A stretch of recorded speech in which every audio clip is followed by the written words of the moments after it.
subscribe, like the video, and, if possible, join Patreon. But if you don't have much money, you can support the channel by watching the novels on euroaudiobooks.com. Remember that you can participate in the polls so that your favorite novel gets published for free. But he dared not say a word. Chapter 61 Professor, you will only lead mutant to destruction. Suka didn't continue to shoot, so Professor X finally relaxed a little at this moment. Immediately afterwards, Professor X looked at Suku again and said, "Please believe us. We really didn't have any malicious intentions this time.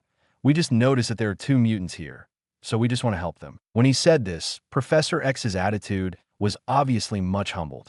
Obviously, he knows that Suku is not something he can offend. When Suku heard this, he laughed and said, "Let me guess, your so-called help should be to take them to Mutant Academy, and then let them join the X-Men and help you save the world everywhere." When Professor X heard this, he was stunned again, because Suku was right, he really planned to do this. After all, in his opinion, as long as mutant can save enough humans, humans will recognize the existence of mutant. But obviously, this is basically impossible. Immediately afterwards, Suku continued, "To be honest, I don't agree with what you're doing, and in my opinion, what you're doing is really stupid. Human beings will not change their attitude towards you just because they save you again and again. They will only fear your power more and want to destroy you even more. Everything you do can't bring about changes for mutant. On the contrary, you will only lead mutant to destruction. Maybe you don't understand this now, but you will understand later." Although in Professor X's view, what he did was to save mutant, but Suka knew that all these efforts were in vain. Mutant will still be massacred by humans in the end, and will be completely destroyed. So Suka didn't want to pay attention to Professor X's so-called help. After Professor X heard Suku's words, he fell silent immediately because he didn't know how to refute Suku. Even Wolverine was lost in thought. Obviously, he is also doubting whether he should continue to save mankind. But then, Suku still looked at Wanda and Quicksilver and asked, "Wanda, do you want to go with them to Mutant Academy and become an X-Men and save the world?" Suka finally decided to give Wanda the right to choose. If Wanda really wants to leave, then Suka will not stop Wanda. However, after hearing Suku's words, Wanda shook her head without even thinking about it. "I do not want to." Immediately afterwards, Wanda looked at Professor X and said, "Professor, thank you for your kindness, but I have a good life here, and I don't want to leave here." Quicksilver on the side also hurriedly echoed, "That's right. We live here very well, and we don't need to go anywhere else." Compared to Professor X and Suku, Wanda obviously believes in Suku more. And to be honest, now she doesn't want to be an X-Men or other superhero at all. She just wants to live with her brother. And as far as the current situation is concerned, there is no place safer than Suku's side. In their view, this is their best shelter, and Professor X didn't feel too disappointed when he heard these words, because he never forced his peers to do anything. His original purpose of coming here was really just to bring Wanda and Quicksilver back to Mutant Academy, and then protect them. As for whether to join X-Men, he will not force Wanda and Quicksilver. But at the moment, it seems that it is useless to say these things, because Wanda has made her choice. And obviously, they don't need the protection of the Mutant Academy at all, because as long as there is Suku, then no one can hurt them. Thinking of this, Professor X immediately gave up his previous thoughts. Immediately afterwards, he said, "Well, since this is your decision, then I won't force you. But if you have any needs, Mutant Academy will always welcome you." Although Wanda and Quicksilver really had no interest in Mutant Academy, they still expressed their gratitude for the kindness of Professor X. Immediately afterwards, Professor X and Wolverine left. Chapter 62 returned to Gotham, and Wanda and Quicksilver acted like nothing happened. After a brief tidying up, they followed Suku to work at the psychological clinic in Hell's Kitchen. Strictly speaking, today is actually the first day of official opening. After all, Suku and Wanda went to SHILD yesterday, so the clinic was not open either. I don't know if the people in Hell's Kitchen are mentally ill, but the business on the first day was not bad, receiving a total of 10 guests. Because they're all ordinary people, Sue can naturally hand over all these people to Wanda. Relying on her own telepathy, Wanda completed all the psychotherapy almost without hindrance. Although it is a bit overkill, the ability of telepathy is really suitable for psychotherapy. Early the next morning, Suku woke up and drove straight to Gotham. Because today was his working day at Arkham Asylum. No way. Even if they open a branch in New York City, Suku will go to Arkham Asylum to work. After all, he really liked the atmosphere here. Sure enough, Arkham Asylum is still very crazy, but there are fewer familiar faces. Obviously, these guys have escaped from prison again. But this is not a bad thing for Suku. Because if these guys escape from prison, the whole Gotham will be even crazier. As a demon, Suku loves such madness. It's a rare time to come back. Suku decided to stay for a few days before leaving. Anyway, there is no rush for Holy Master's affairs. When seeing Suku come back, Selina and Harley were instantly full of joy. Selina was okay, but Harley was so excited that he wanted to rush to hug Suku. Watching Selina's expression bewildered, Harley even took the initiative to sit next to Suku during the meal. Serena looked at the two guys who behaved intimately in front of her and finally realized it all at once. Immediately afterwards, she said with a look of disbelief, "Wait, boss, Harley, you two are not together, are you?" When Harley heard this, his face turned red instantly, but it was regarded as acquiescing. Originally, Suku actually didn't intend to take the initiative to admit this kind of thing, because he originally wanted to talk about it after he took down Selina. But when things got to this point, there was nothing he could do if he didn't admit it. After all, he wanted to give Harley a title. As a result, Suku smiled slightly, and then directly hugged Harley's waist. "Congratulations, you guessed it right." Suku laughed. When Harley heard this, his face turned red again. However, when she heard this, Selina was completely stunned because she had no idea when this happened, etc. Come to think of it, it all seems to have happened after that medical dinner in New York, because Harley's name for Suku has changed since that medical dinner. From the previous owner to Suku. She didn't understand why before, but now she understands everything. Thinking of this, Selina felt a sudden heartache because Suku also invited her to that dinner party, but she didn't think it was interesting, so she didn't go. Thinking about it now, if I had gone with Suku then, maybe she would be the one with Suku now. Thinking of this, Selina was suddenly shocked again. She was shocked by the weird thoughts in her mind. It's really strange. What does it have to do with her whether these two guys are together or not? Although, thinking this way in her heart, Selina only felt that the food in her mouth was a little sour at the moment. Obviously, she is jealous. Naturally, Suku also noticed the change in Selina, and he just smiled slightly because he knew that he would be able to take down Selina soon. After dinner, Suku took Harley and Selina around Gotham again, admiring the unique madness of this city.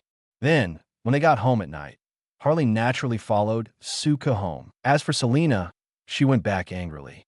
After a big fight, Suku just felt comfortable all over. Definitely, if Selina also came along, it might be more comfortable. But wait and see.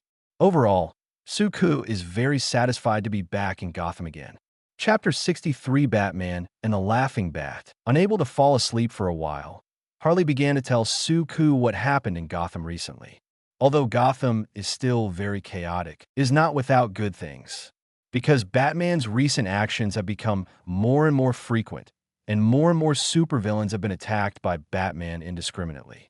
This has led to a lot of seriously injured villains coming to Suku for treatment recently. But because of Suku's absence, they had to go elsewhere. Definitely, this is not a bad thing for the citizens of Gotham, because Batman only targets those villains and doesn't hurt ordinary citizens at all. After listening to Harley's narration, Suku only felt more and more fun, because he found that Batman seems to be developing in the direction of Laughing Bat now. This is the craziest Batman in all of the parallel universes.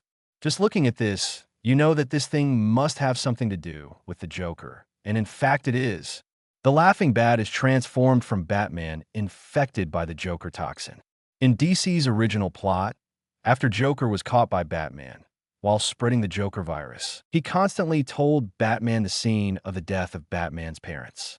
Stimulated by Joker, Batman lost control of himself, and killed Joker directly. But at the same time, he was also infected with the Joker virus. Ever since, Batman was transformed into the Bat of Laughter. The laughing bat has the mind of Batman and the bottomless madness of Joker. The universe he lives in definitely cannot withstand being tossed by this lunatic. You must know that Batman, who is not crazy, has a plan that can wipe out all superheroes, not to mention the completely black and laughing bat. He kills all the superheroes very fast. Even Superman was killed by the laughing bat with kryptonite. Overall, that's a pretty crazy dude. Although the current Batman has not been poisoned by the Joker toxin, the power of Black Aura will not lose to the Joker toxin at all. So it's hard for Sue-Ku to say what Batman will become in the end. But he knows that things are indeed getting more and more interesting. At night, Harley fell into a deep sleep, but Sue-Ku couldn't fall asleep anyway. Immediately afterwards, at this moment, a familiar yet unfamiliar breath suddenly appeared outside the window. With a thought in his heart, Sue-Ku put on a casual dress and walked to the window. Ever since, he saw a huge amount of bats squatting on the roof not far away. Definitely, this bat is not a real bat, but the Batman Bruce Wayne who makes the super criminals in Gotham fear. Hello, Batman. Maybe I should call you by another name, Bruce Wayne. Sue-Ku smiled and said hello. When Bruce heard this, there was a flash of surprise in his expression, but it quickly returned to normal, because since Sue-Ku rescued him, he already knew that Sue-Ku's identity was very special. Now that Sue-Ku knew his real identity, he had nothing to hide from him. So, Bruce jumped directly in front of Sue-Ku and then took off the mask on his head. In the next second, a familiar face appeared in front of Sue-Ku. In the darkness was Bruce Wayne, the richest man in Gotham City. What did you do to me before? Why did I become like this? Bruce asked straight to the point, with a complicated expression. Since being revived by Sue-Ku, he feels that his whole person has undergone earth-shaking changes. First of all, the most direct thing is that his strength has been enhanced. Although he gained great strength through exercise before, his strength has always been within the scope of human strength. But now his strength has far surpassed that of humans, and he can even lift things that weigh a ton, and he can feel that this power is still growing. What's more, he also got a super recovery ability. No matter what kind of damage he suffers, he can recover as before with just a night's sleep. He was even accidentally shot before, and when he woke up the next day, the wound had returned to normal. Secondly, his senses have also been enhanced. Definitely what's even more terrible is that the idea of killing people will arise in his mind from time to time. As a result, every time he faced those super criminals, he had to resist the urge to kill. This made him feel very scared, because so far, he has always adhered to the principle of not killing people.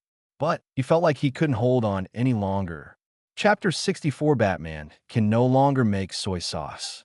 But he knew that the reason why he had such a change was because Sue-Ku saved him. He didn't know what Sue-Ku did to him. He only knew that it must have something to do with Sue-Ku. So he finally found Sue-Ku. And then, it's the current scene. Using the devil's ability, Sue-Ku easily knew what Bruce was thinking. So, Sue-Ku smiled and said, "Bruce, don't you want to be the Dark Knight of Gotham? I just made you the real Dark Knight. Definitely, if you don't like this kind of power, then I can take it back. But you'd better think about it carefully, because your life is maintained by this power. If I withdraw this power, you'll die too." Hearing this, Bruce fell silent instantly, because honestly, he didn't want to die. Moreover, although this power made him very scared and confused, it also fascinated him very much. All the changes brought about by this power gave him a great sense of satisfaction. He just didn't understand why this happened, not wanting to lose such power. Although Bruce didn't speak, Sue-Ku already understood his inner thoughts. Ever since, Sue-Ku continued, "Bruce, this world is far from being as safe as you imagined. Soon, this world may usher in a huge amount of disaster. At that time, with your previous strength, you will be unable to do anything at all. If you want to save the world, you must gain new powers. And the power you get now is my gift to you. Cherish this power. You can use this power to do whatever you want." Like Marvel, DC also has its own major events, such as Superman's battle against Zod, Julian's battle against Darkseid, etc. These guys are no less of a threat than Marvel. But when faced with these things before, the role of Batman is really insignificant, and it can even be said to be negligible. So when Suku rescued Bruce, he also had some other ideas. That is to let Bruce have the power to join those big events. After all, the Dark Knight should look like a Dark Knight, so you can't always be a small character, can you? And Bruce fell into a brief silence after listening to Suku's words. Not long after, he looked at Suku and spit out 2 words. Thanks. He is still reluctant to part with this kind of power.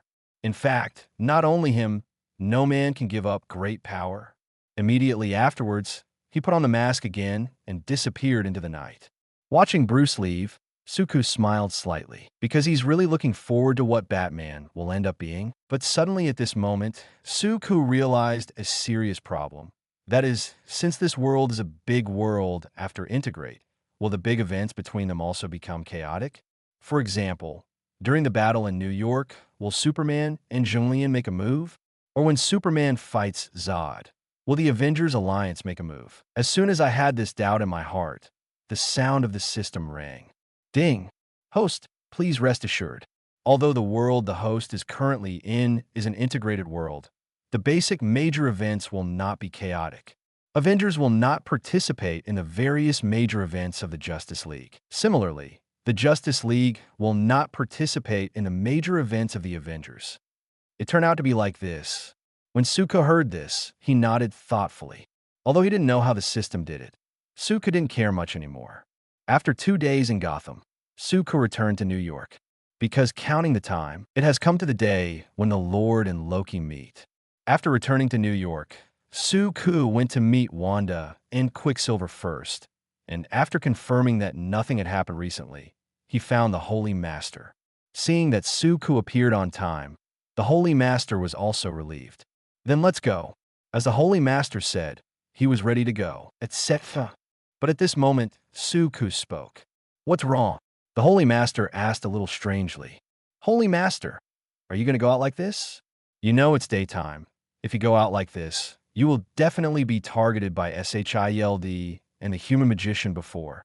I'm afraid you will be sealed before you meet Loki. Suka looked at the Holy Master speechlessly. When the Holy Master heard this, he instantly realized the seriousness of the problem. Then what to do? Asked the Lord. What else can I do? Wouldn't it be enough to change the appearance of a human?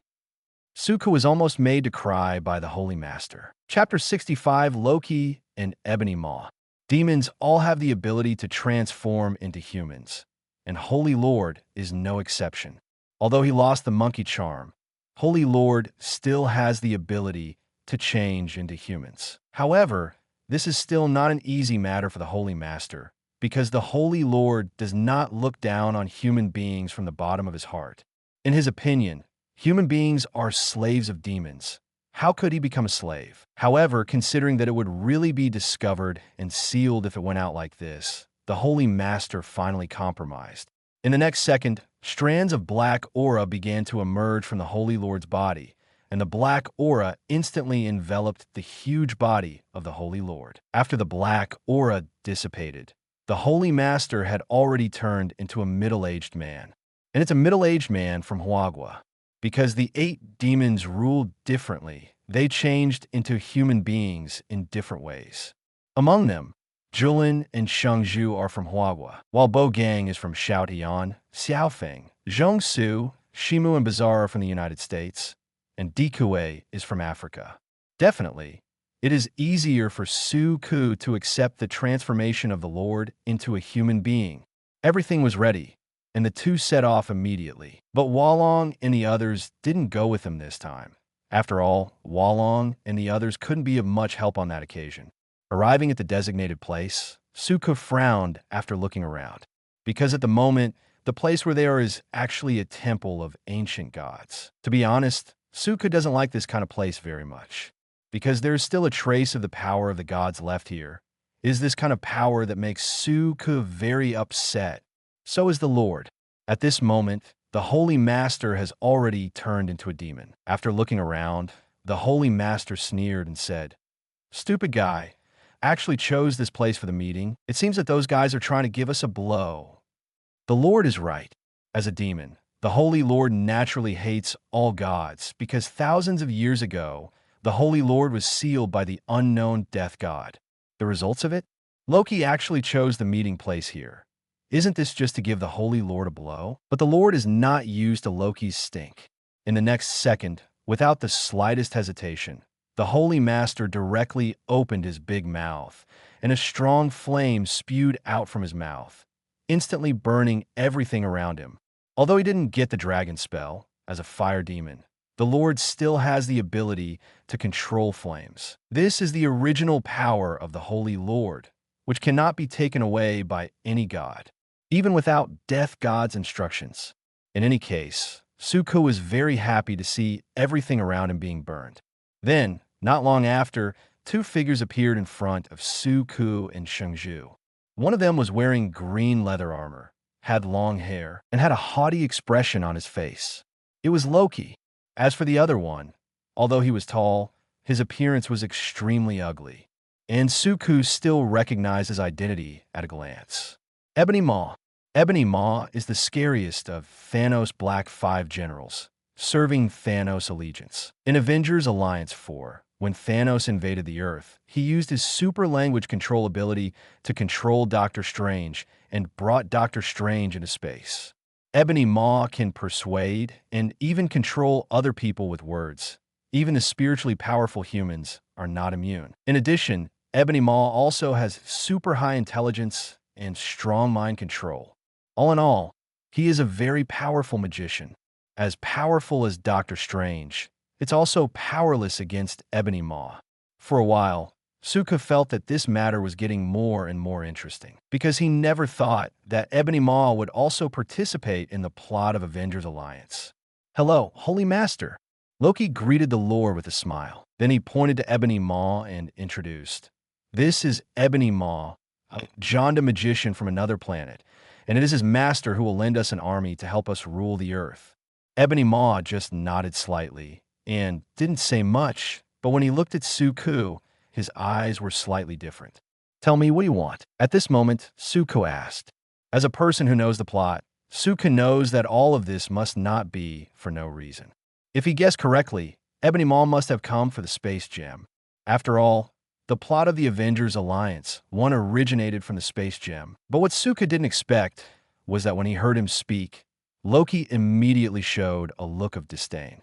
Immediately afterwards, Loki looked at Holy Master and said, "Holy Master, tell your servant that he'd better shut up while we're talking, otherwise I'll kill him." "Servant?" When the Holy Master heard this, he turned his head subconsciously. I was speechless for a moment, because he only saw Suko. That is to say, Loki actually regards Suko as his servant? Now it's a bit interesting, saying that he is a servant in front of the strongest demon. Isn't this Nema courting death? For a moment, the Lord looked at Loki as if looking at another fool. Chapter 66, The Legend of the Moon Demon. Must see. Almost instantly, Loki and Ebony Maw also sensed something was wrong, because at the moment, they were clearly aware of a powerful wave of magic suddenly appearing around them as a magician. They have always been very sensitive to magic. Immediately afterwards, a cold voice sounded. "Servant? What an interesting title, but to be honest, you make me very unhappy." It was none other than Suko who spoke. Upon hearing this, the Holy Master knew that Suko was about to lose his temper, so he quickly stepped aside. In the next second, endless power of darkness began to be released from Suko's body, instantly covering everything around, as if even the world was swallowed by darkness. The Holy Master looked confused. What kind of trick is this shit? He didn't remember that Julin could do this trick. How did the Lord know that this is the ability of the dark fruit? Loki was about to pee in fright. He felt as if he had kicked the iron plate. Ebony Maw also had a dignified face, and his intuition told him that Suko's identity is definitely very unusual. Immediately afterwards, they saw endless black aura wrapping Suko's body and flying into the air. And when the black aura was gone, a tall demon appeared in front of them. I saw the demon wearing a red-purple robe with red eyes. With 4 arms on his body, he is tall and tall, with black and purple hair, a long tongue like a snake letters sticking out of his mouth, and his clothes are very much like the ancients of Huagua. His slender and tall physique is paired with the hem of the slim gown and dress, which further highlights his straight and slender bone structure. The overall proportion of the figure is almost double that of a normal adult, and it is more than 4 meters tall. And the whole has a gentleman temperament of a noble son, coupled with thick and angular robes, showing a polite and elegant manner and aloof attitude. This is what Moon Demon, Curse Blue, really looks like. And this is also the first time that Su-Ku shows his demon form in front of outsiders. When he saw Su-Ku's appearance, Loki's heart sank immediately, because he suddenly remembered that when he was very young, he had heard an Asgard legend. Legend has it that in a very distant era, a cosmic demon named Moon Demon, Curse Blue, once tried to destroy Asgard. As a result, definitely Asgard won, but the cosmic demon still left a legend about him in Asgard. Ebony Maw on the side also had a look of horror at the moment, because like Loki, he also thought of some demon legends circulating in the universe. And the protagonist of the legend is the demon of the moon, Julin. But it doesn't seem to be right. It is said that a long time ago, the demon of the moon was defeated by the alliance of the gods because he was too cruel and was sealed on a planet called the Earth, etc. Earth? Ebony Maw was stunned. Isn't he on the Earth now? That is to say, the one who appeared in front of him at this moment was the moon demon who was once defeated by the combined force of the gods? Thinking of this, Ebony Maw's whole body went numb, because as far as he knows, Julin's original strength was from the level single universe, enough to beat several members of the Celestial group. In the end, all the Celestial teams dispatched together to defeat Julin and seal him on the Earth. Although the power of the seal will weaken the demon's power, but no matter how weakened it is, at least he still has the other strength of level Godfather, right? Nima, with such a big boss around, he still started such a fart war. At the moment, Ebony Maw just wants to get out of this ghost place of the Earth quickly, and then persuade Thanos to give up his plan. Definitely, the premise is that he can go back alive. Kneel down. Just as he was thinking, a cold voice suddenly sounded. Almost instantly, a powerful force slammed down. Although invisible, it is quite deadly. Without even the slightest reaction time, Loki and Ebony Maw dropped to their knees. Even the Holy Master at the side almost couldn't help but knelt down. No way. Su-Ku's majesty is too powerful. At this time, click, Ebony Maw's leg just broke. Ebony Maw was miserable, so he hurriedly used magic to repair the broken leg, and at the same time sent his heartfelt greetings to Loki's family. Loki, I'm driving your family away. You obviously agreed to talk about cooperation, but why are you so arrogant? You die as you please. Why do you have to implicate Lao Tzu? It's not just Ebony Maw who suffers, but Loki too. Although his physical fitness is better than that of Ebony Maw, and he is not as serious as a broken leg, but to be honest, Loki is really scared to pee at this moment. Chapter 67, I am Curse Lawn, the demon of the universe. Su-Ku, who has turned into a moon demon, stood in the sky, staring coldly at Loki and Ebony Maw, who were kneeling on the ground. Honestly, this feeling is really cool. Immediately afterwards, Su-Ku stretched out his hand, and Loki's body could not help but float in the air and then flew in front of him. Then Loki was completely frozen in front of Su-Ku, unable to move at all. Curse Lawn, I didn't know it was you. If I knew it was you, I would never dare to offend you. At this moment, Loki almost cried. You know me? Su-Ku sneered. No, Asgard still has legends about you. It is said that you once launched an attack on Asgard a long time ago and caused great damage to Asgard. Loki told the truth, telling all the legends he had heard when he was a child. However, when Su-Ku heard this, he didn't react too much. I heard that you claim to be a god, so let me see how powerful a god is. After saying this, Su-Ku gave a slight push. In the next second, Loki snaked towards the depths of the universe like a cannonball. The Holy Master is numb. It was agreed to talk about cooperation. How can you talk about it after killing people? But he dared not express any opinion. At the same time, Suku smiled slightly, and a deep memory was awakened again. As early as when crossing to become Julian, Suku knew how powerful Julian was in the beginning through Julian's original memory. I don't know if it's because of the world integrate. Anyway, in this world, the strength of the Cursed Blue is beyond everyone's expectations. Because the Cursed Blue is not a demon belonging to the Earth, but a cosmic demon from the universe. As we all know, the powerhouses of the Marvel Universe can basically be divided into Earth level, level universe, level Godfather, level single universe, multi-universe level, and finally Almighty Universe level. Among them, the Earth level can only occupy a place on the surface of the planet, and most heroes on the Earth are at this level, such as Iron Man in normal state, Captain America, Professor X, and so on. Heroes like Level Universe are quite special. At least they have the ability to easily destroy a city, such as Green Titan, Magneto, Normal Thor, etc. The ability level has completely distanced itself from everyone in front of it. Those at this level can basically be called gods because they basically have the ability to destroy the planet, such as Odin, Zeus, Ancient One, and Thor in his final form. Definitely, Thanos can barely be regarded as this level, just a little weaker. Next up is the level single universe. The conventional power displayed at this level can easily destroy any planet, and it is far stronger than the level Godfather. Powerful individuals can even affect the survival and destruction of a universe. What's more, you can destroy a galaxy at will. Representatives of this category are naturally the Marvel Celestial Group and the Planet Devourer. There is also the multi-universe level. Existences at this level are already at the boss level. Perhaps other strong men have another self in other multi-universes.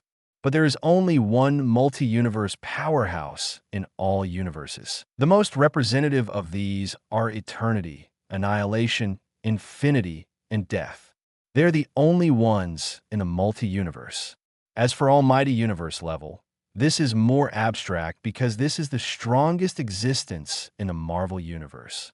The OAA and the Tribunal for Life are at this level. In their eyes, no one or anything is worth mentioning. As long as they are willing, they can easily destroy the entire multi-universe and start over. And the initial level of Mantra Blue is level single universe.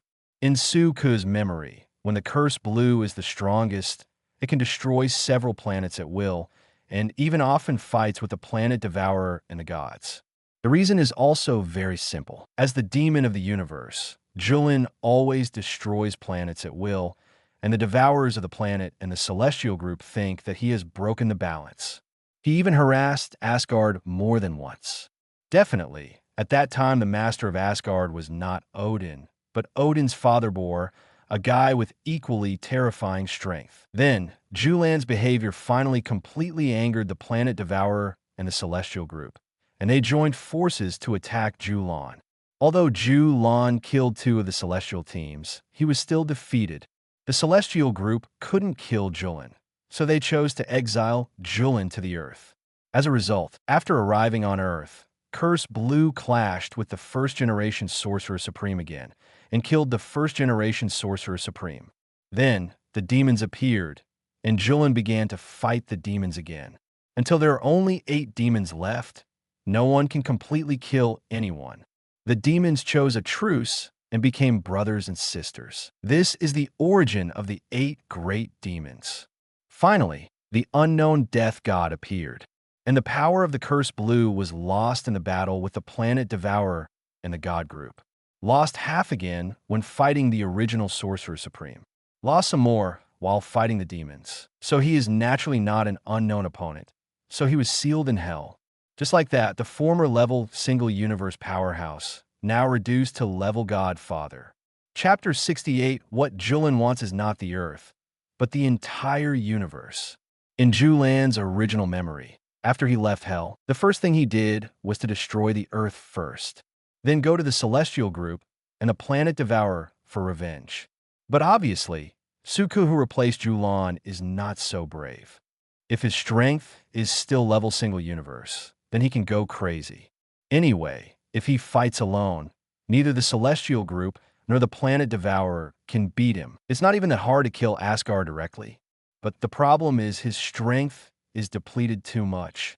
First, they fought with the Planet Devourer and the Celestial Group.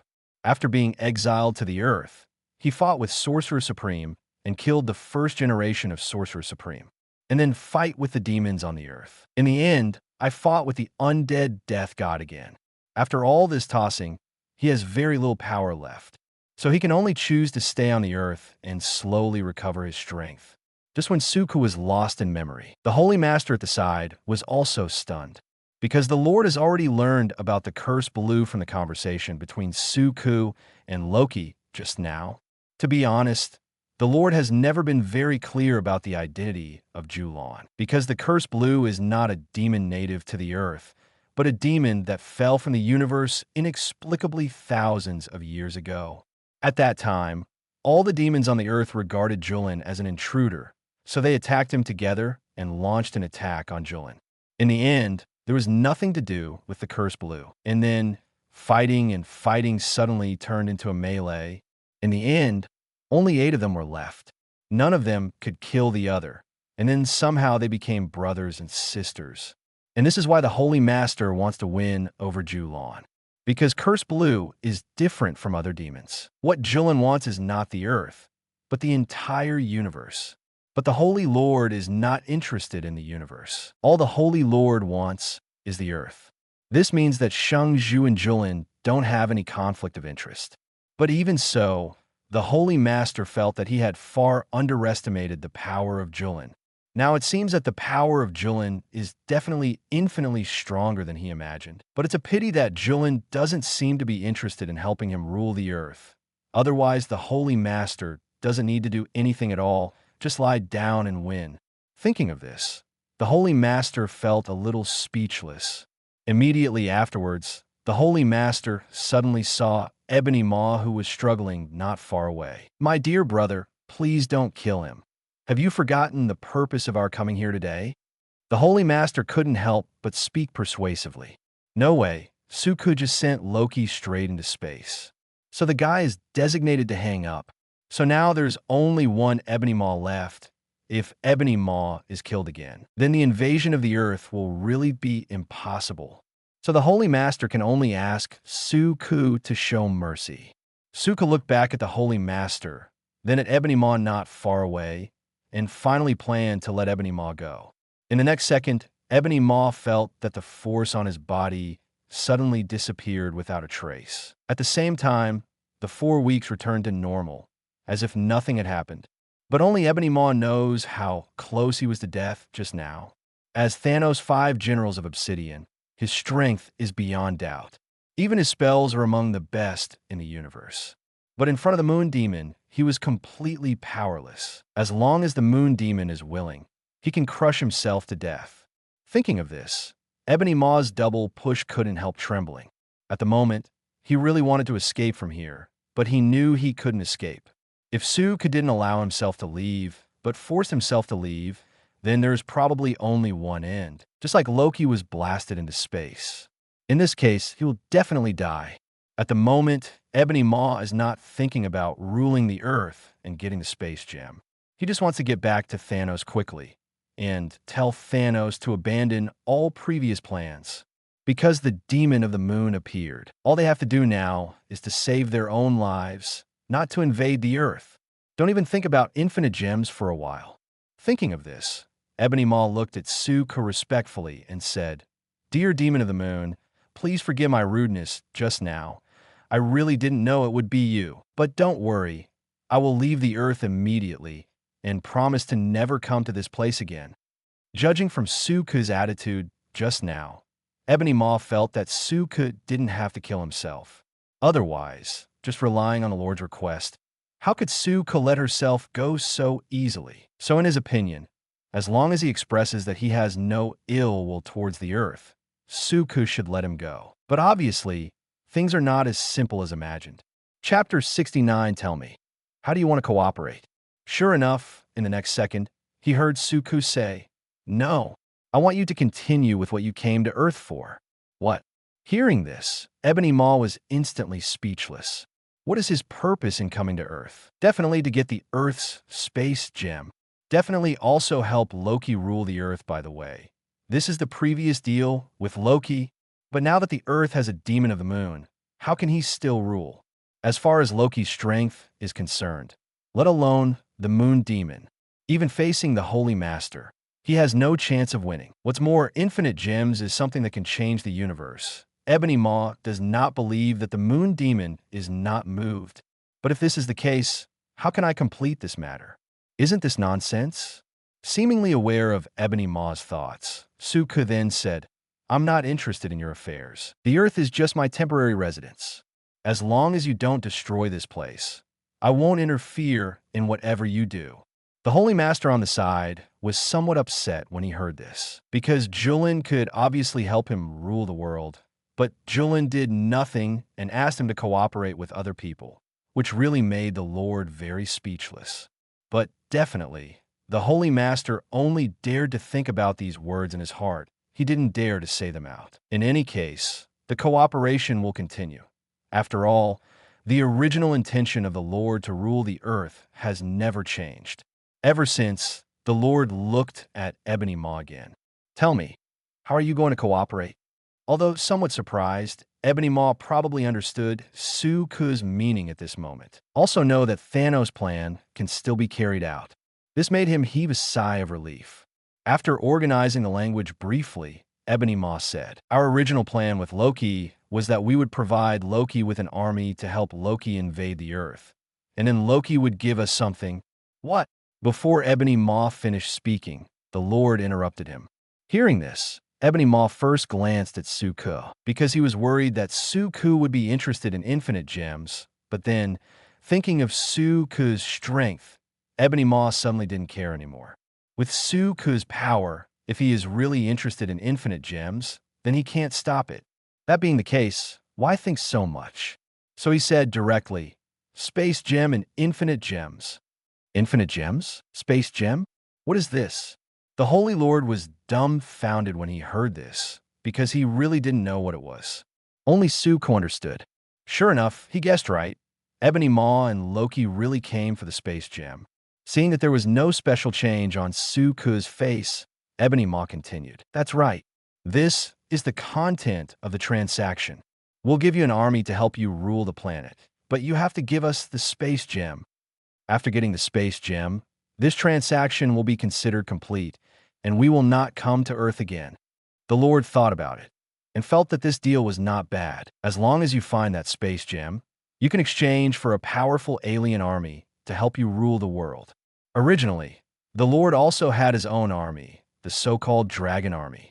But the Dragon Army of the Holy Lord is very afraid of magic, and they have almost no resistance to magic. But it's clear that this alien army isn't afraid of magic at all. It just filled the shortcomings of the Dragon Legion. Even if his Dragon Army is sealed by then, these alien troops can still fight for him. Thinking of this, the Holy Master was a little moved in an instant. But then, the Lord still felt the need to seek Suku's opinion. But before he could speak, he saw Suku nodded at him. The Lord instantly understood what Suku meant, and then looked at Ebony Maw and said, I agree with this cooperation. The matter seems to be over at this step, but it is not, because Ebony Maw suddenly thought of Loki, who was killed by Suku before. I saw him said with a troubled face, Dear Moon Demon, the Loki you killed just now is the Prince of Asgard. If you kill him, it will definitely arouse Odin's anger. Odin may block our plan at that time. Have you thought about how to deal with this matter? In fact, Ebony Maw doesn't like Loki either, because Loki is too cunning and has no loyalty at all. But having said that, Loki is the Prince of Asgard after all. Behind him is the king of God Odin. Even Thanos must give Odin face. But Suku directly shot and killed Loki. It's a headache for Ebony Maw because Odin gets angry, and that's scary. Chapter 70 Loki, how are you still alive? But when hearing this, Suku just smiled slightly. Immediately afterwards, he suddenly looked in one direction and then shouted, Loki, come out. I'm only saying this once. When Holy Lord and Ebony Maw heard this, they were instantly stunned. My heart said, Wasn't Loki killed by you shooting into space just now? But in the next second, they saw an incredible scene in an instant. Suddenly, a ray of light flashed not far away, and then a figure slowly appeared in front of them. It was Loki, who was killed by Suko before. Loki, you, how are you still alive? Ebony Maw was shocked instantly. He clearly saw Loki being sent into space by Suko. Why did he suddenly appear here? However, Loki didn't speak, just looked at Suko with embarrassment. Besides Loki, only Suko knew what was going on. It turned out that when Suko controlled Loki to come to him, Loki used powerful magic to create a realistic illusion.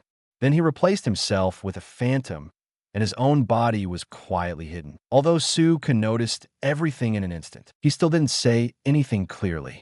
Instead, he shot that Loki phantom into space. The reason for this is because Suko found that this Loki seems to be different from the original Loki.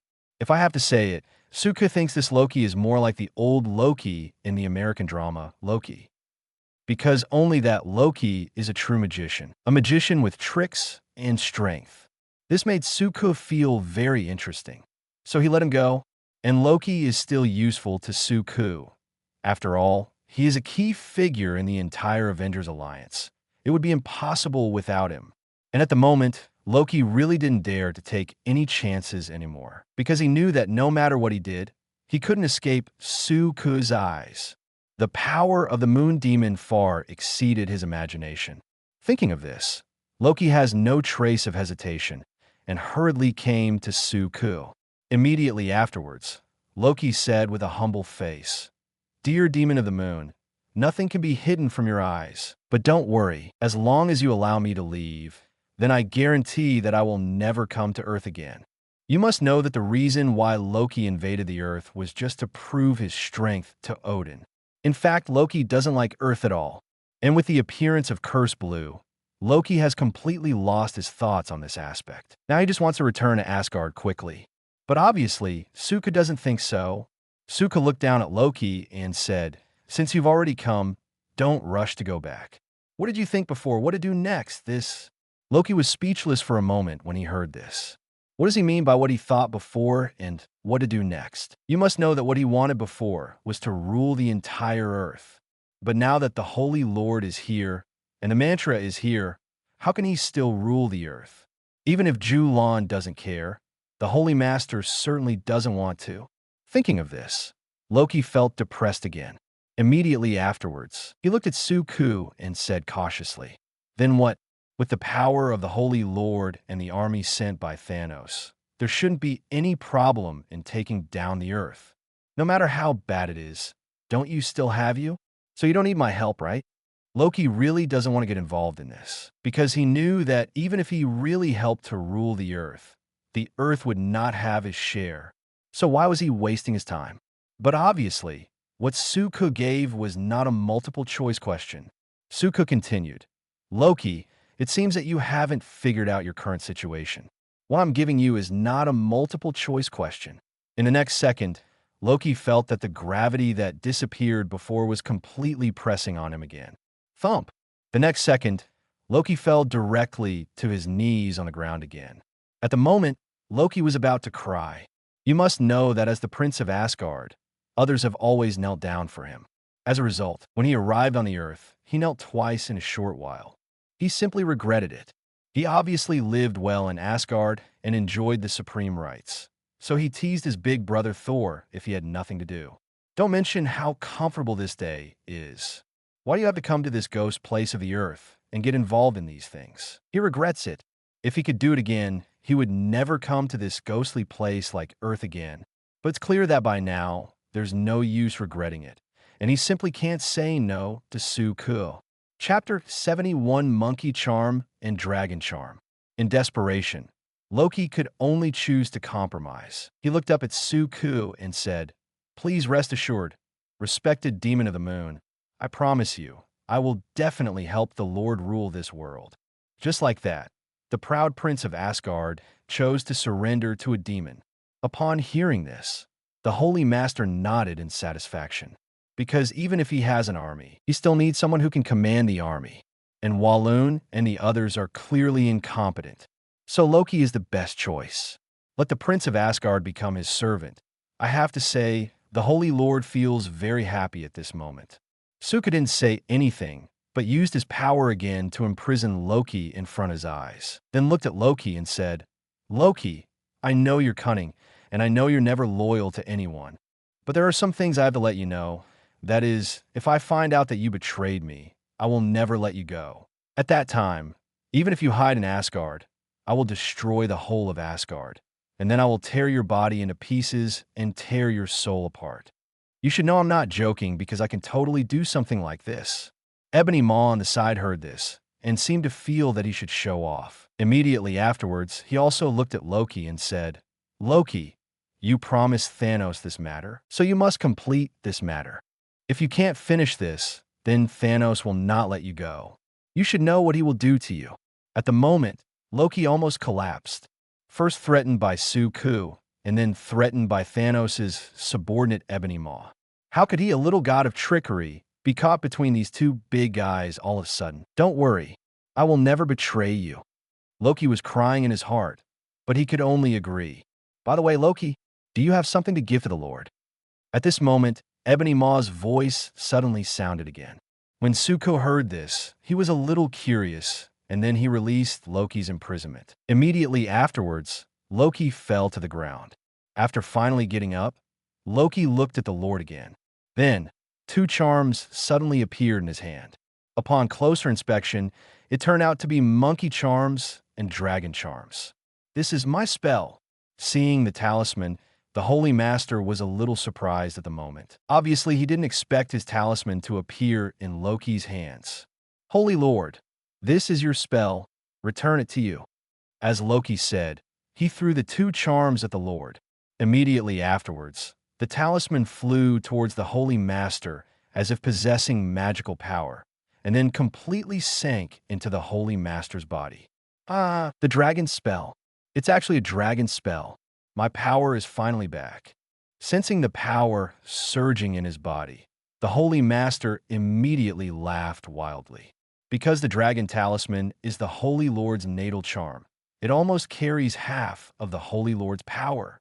The Holy Lord who got the dragon charm is far more powerful than before. Seeing the excitement on the Holy Master's face, Loki always looked depressed, because he got these two charms with great difficulty.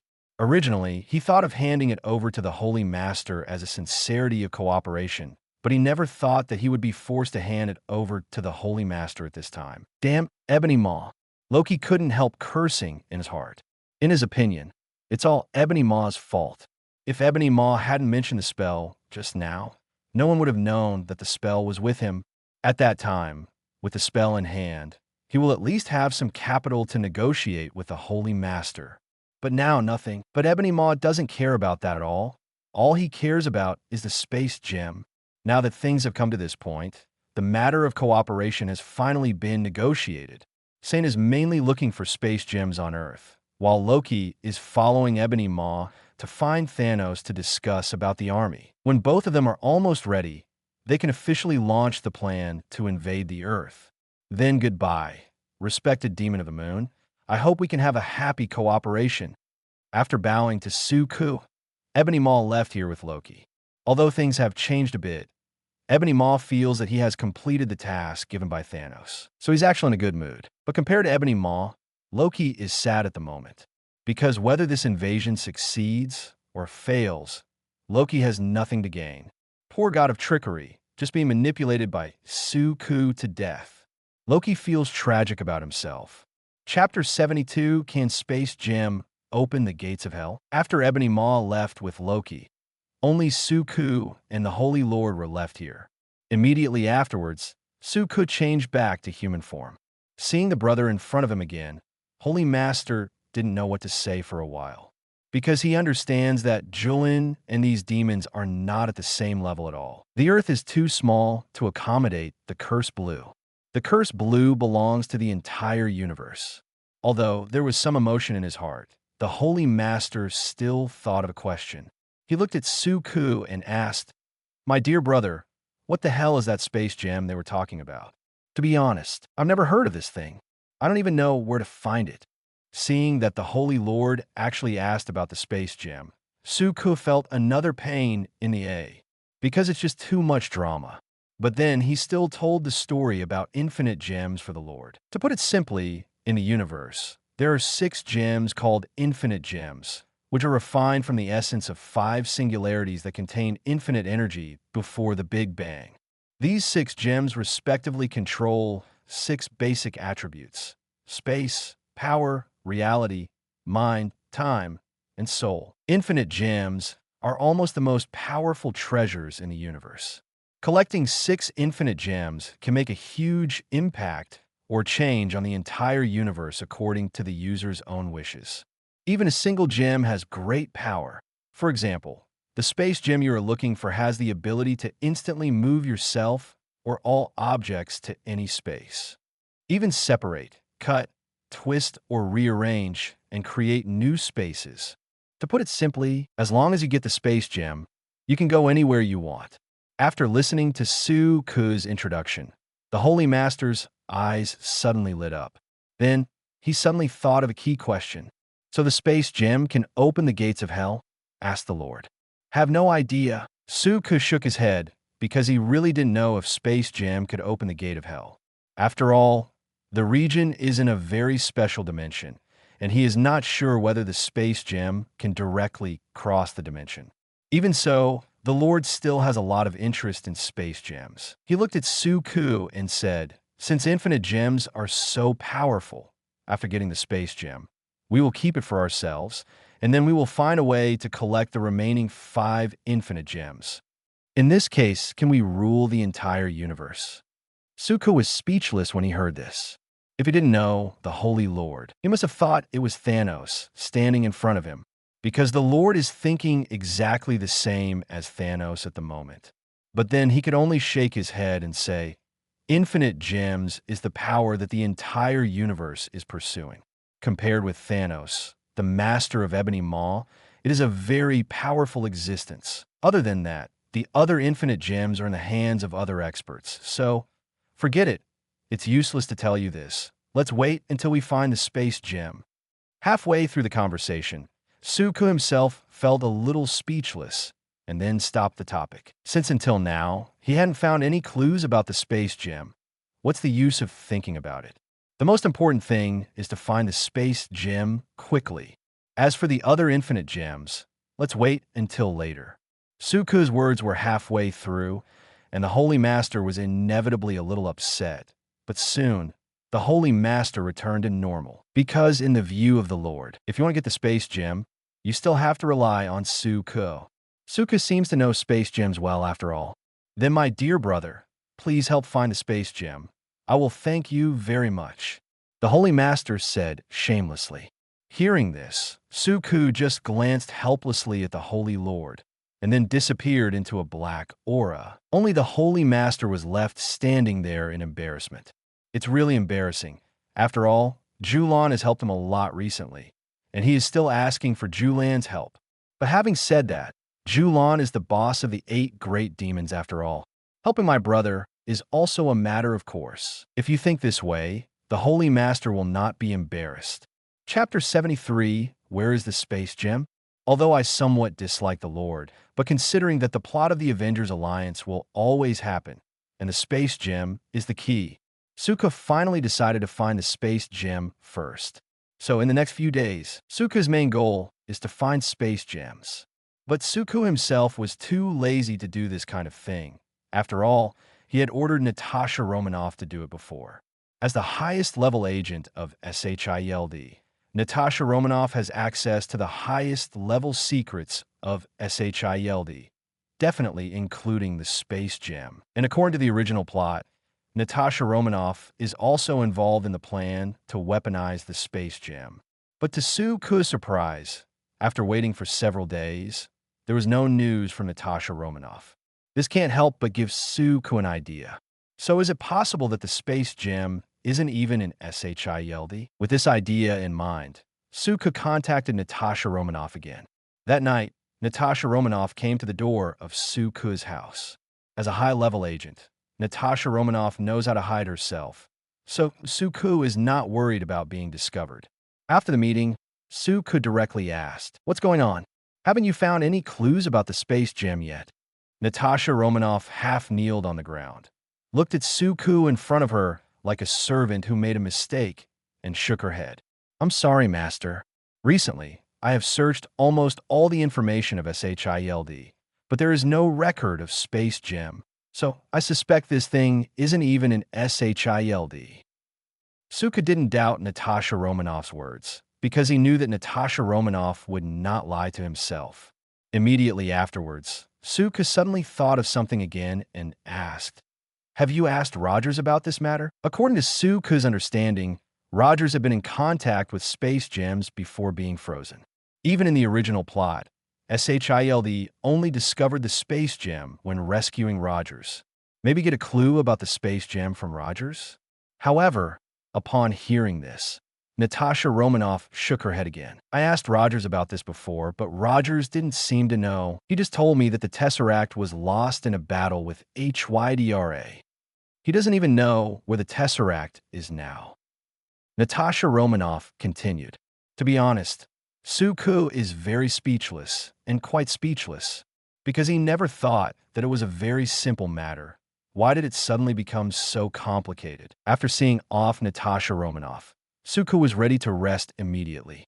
As for the space gem, let's wait until tomorrow. Ding! New missions are being released now. Please go to the Hydra base to sign in. You will be rewarded with a chance to draw a lottery and 10,000 system points.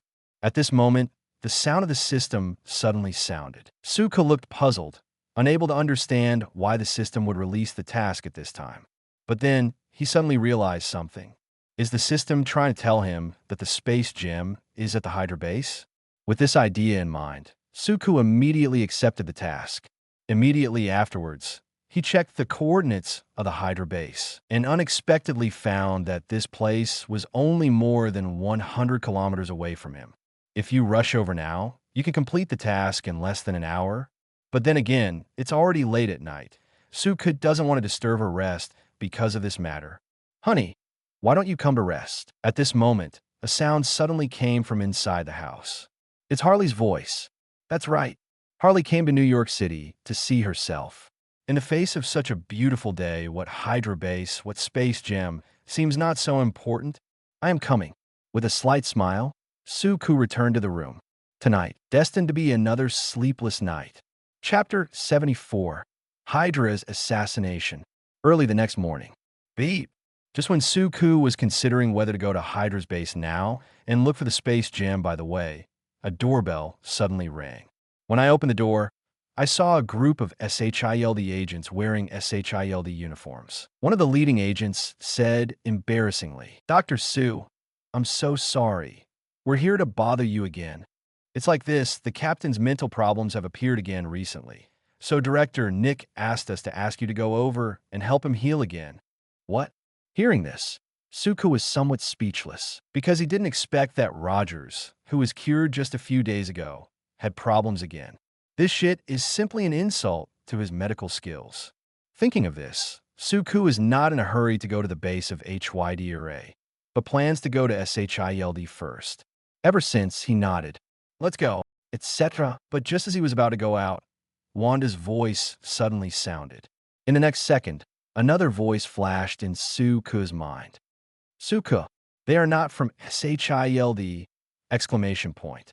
This is Wanda's telepathy.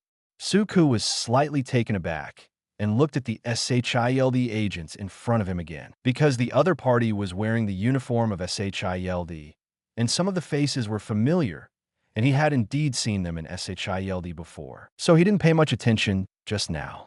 But in the next second, with the activation of the demon's ability, Suku instantly sensed something was wrong, because at the moment, these guys who appeared in front of him were all Hydra agents without exception.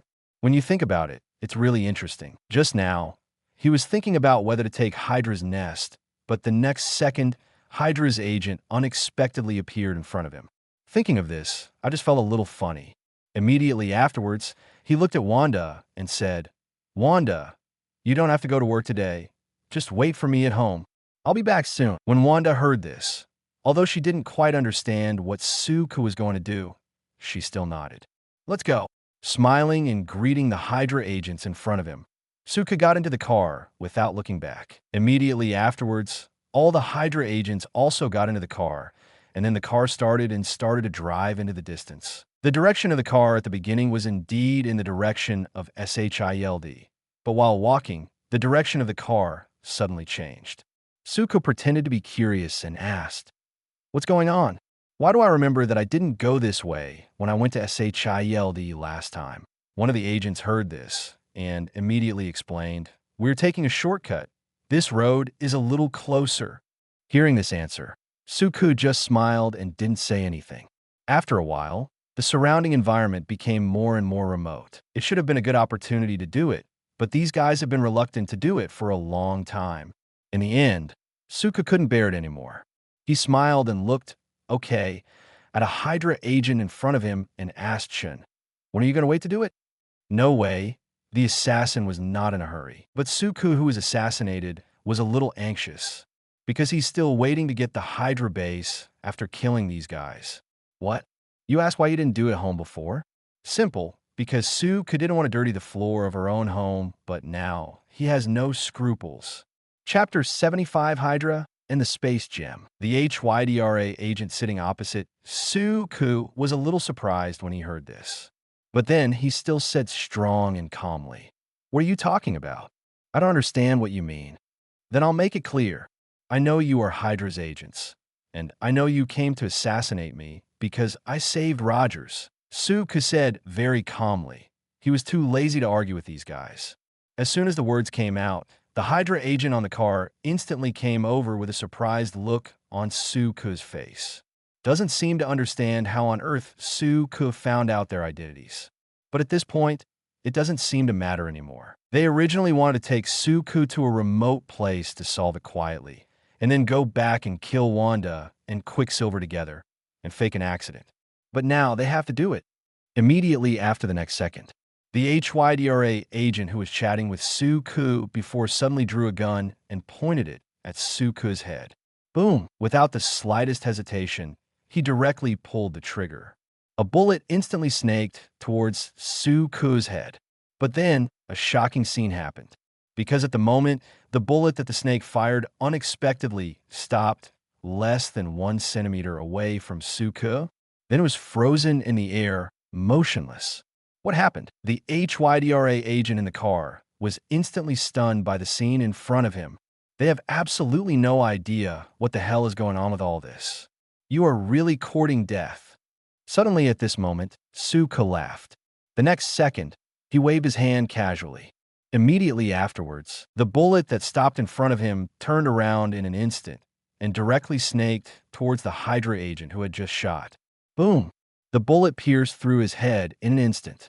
When seeing this scene, although the other Hydra agents didn't understand what was going on, they quickly took out their weapons and aimed at Suku to pull the trigger. And the car stopped at this time. Bang, bang, bang, bang, a series of gunshots suddenly sounded. But the sound didn't last long. A few seconds later, there was a sudden howl of ghosts and wolves in the car. Not long after, the car window was broken and a head rolled out. Immediately afterwards, the roof was released directly. An unlucky guy with only the upper body flew out suddenly and then hung on a street lamp not far away. The internal organs fell all over the floor. 6 HYDRA agents. One of them was headshot by a direct hit on the head by Suku. One was directly crushed by Suku. The 3 were directly dismembered by Suku. As for the last one, Suku didn't kill him for now. At the moment, Suku was sitting among a pile of corpses and looking at him with a smile. And that Hydra agent was already scared silly because everything just now was a nightmare for him. He couldn't think of it. It was just an assassination of a psychiatrist.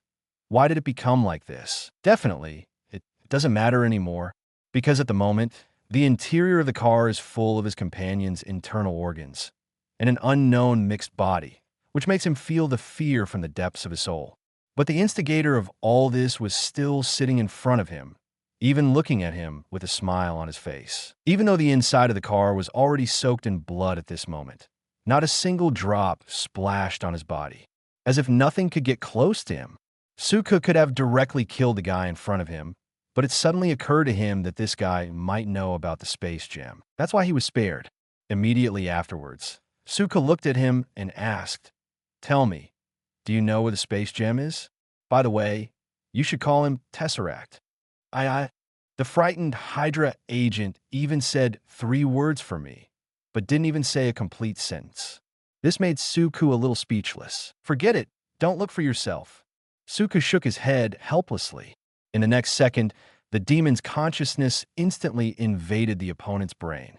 Immediately afterwards, all the memories in the opponent's brain instantly appeared in Suku's mind. And soon, Ink found what he wanted. Sure enough, the space gem was indeed obtained by Hydra, and it is in the Hydra base. After getting what she wanted, Suka got out of the car and left.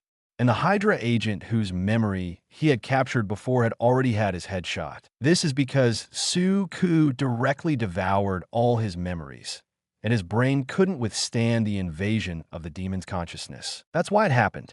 In this way, the 6 Hydra agents who wanted to assassinate Suku were easily dealt with by Suku. As a demon, Suku will never show mercy to those who dare to offend her. Although it has been confirmed that the space gem is at the Hydra base, Suku did not go there immediately, but returned to the villa again. The moment Suku appeared, Wanda immediately asked with a look of surprise, "Why did you come back so soon? Where are those Hydra agents?" Suku smiled and said, "Definitely everything is resolved. By the way, clean up. I will take you to a place." "Where?" Wanda asked curiously. "Hydra base." Suka laughed. "Hydra base?" When Wanda heard this, she immediately looked at Suku with an incredulous look, because she never expected that Suku would take her to the Hydra base. This made her instantly think of some bad things. Suka didn't hold back anymore and said directly, "To tell you the truth, I have found the location of the Hydra base, and now I'm going to destroy it. If you want to go, go together. If you don't want to go, I won't make it difficult for you. After all, the scene may be very bloody." At this moment, Quicksilver also heard Suku's words and stood beside Wanda. The two looked at each other, as if they had made up their minds. Immediately afterwards, Wanda said, "We will go with you." For a long time, Hydra has been a nightmare for Wanda and Quicksilver, and the experience of being used as a test object made them miserable. Even now, they're sometimes awakened by nightmares. Wanda knew in her heart that in order to completely get rid of this nightmare, they must completely destroy the root of all this. Seeing this, Suka smiled slightly. Immediately afterwards, the 3 of them drove off. Suka didn't have the idea of completely destroying the Hydra base before. At most, he just completed the mission in the past and then got the space gem. But with the assassination of Hydra agent, Suka suddenly changed his mind. Not only does he have to complete the mission and get the space gem, but kill everyone there.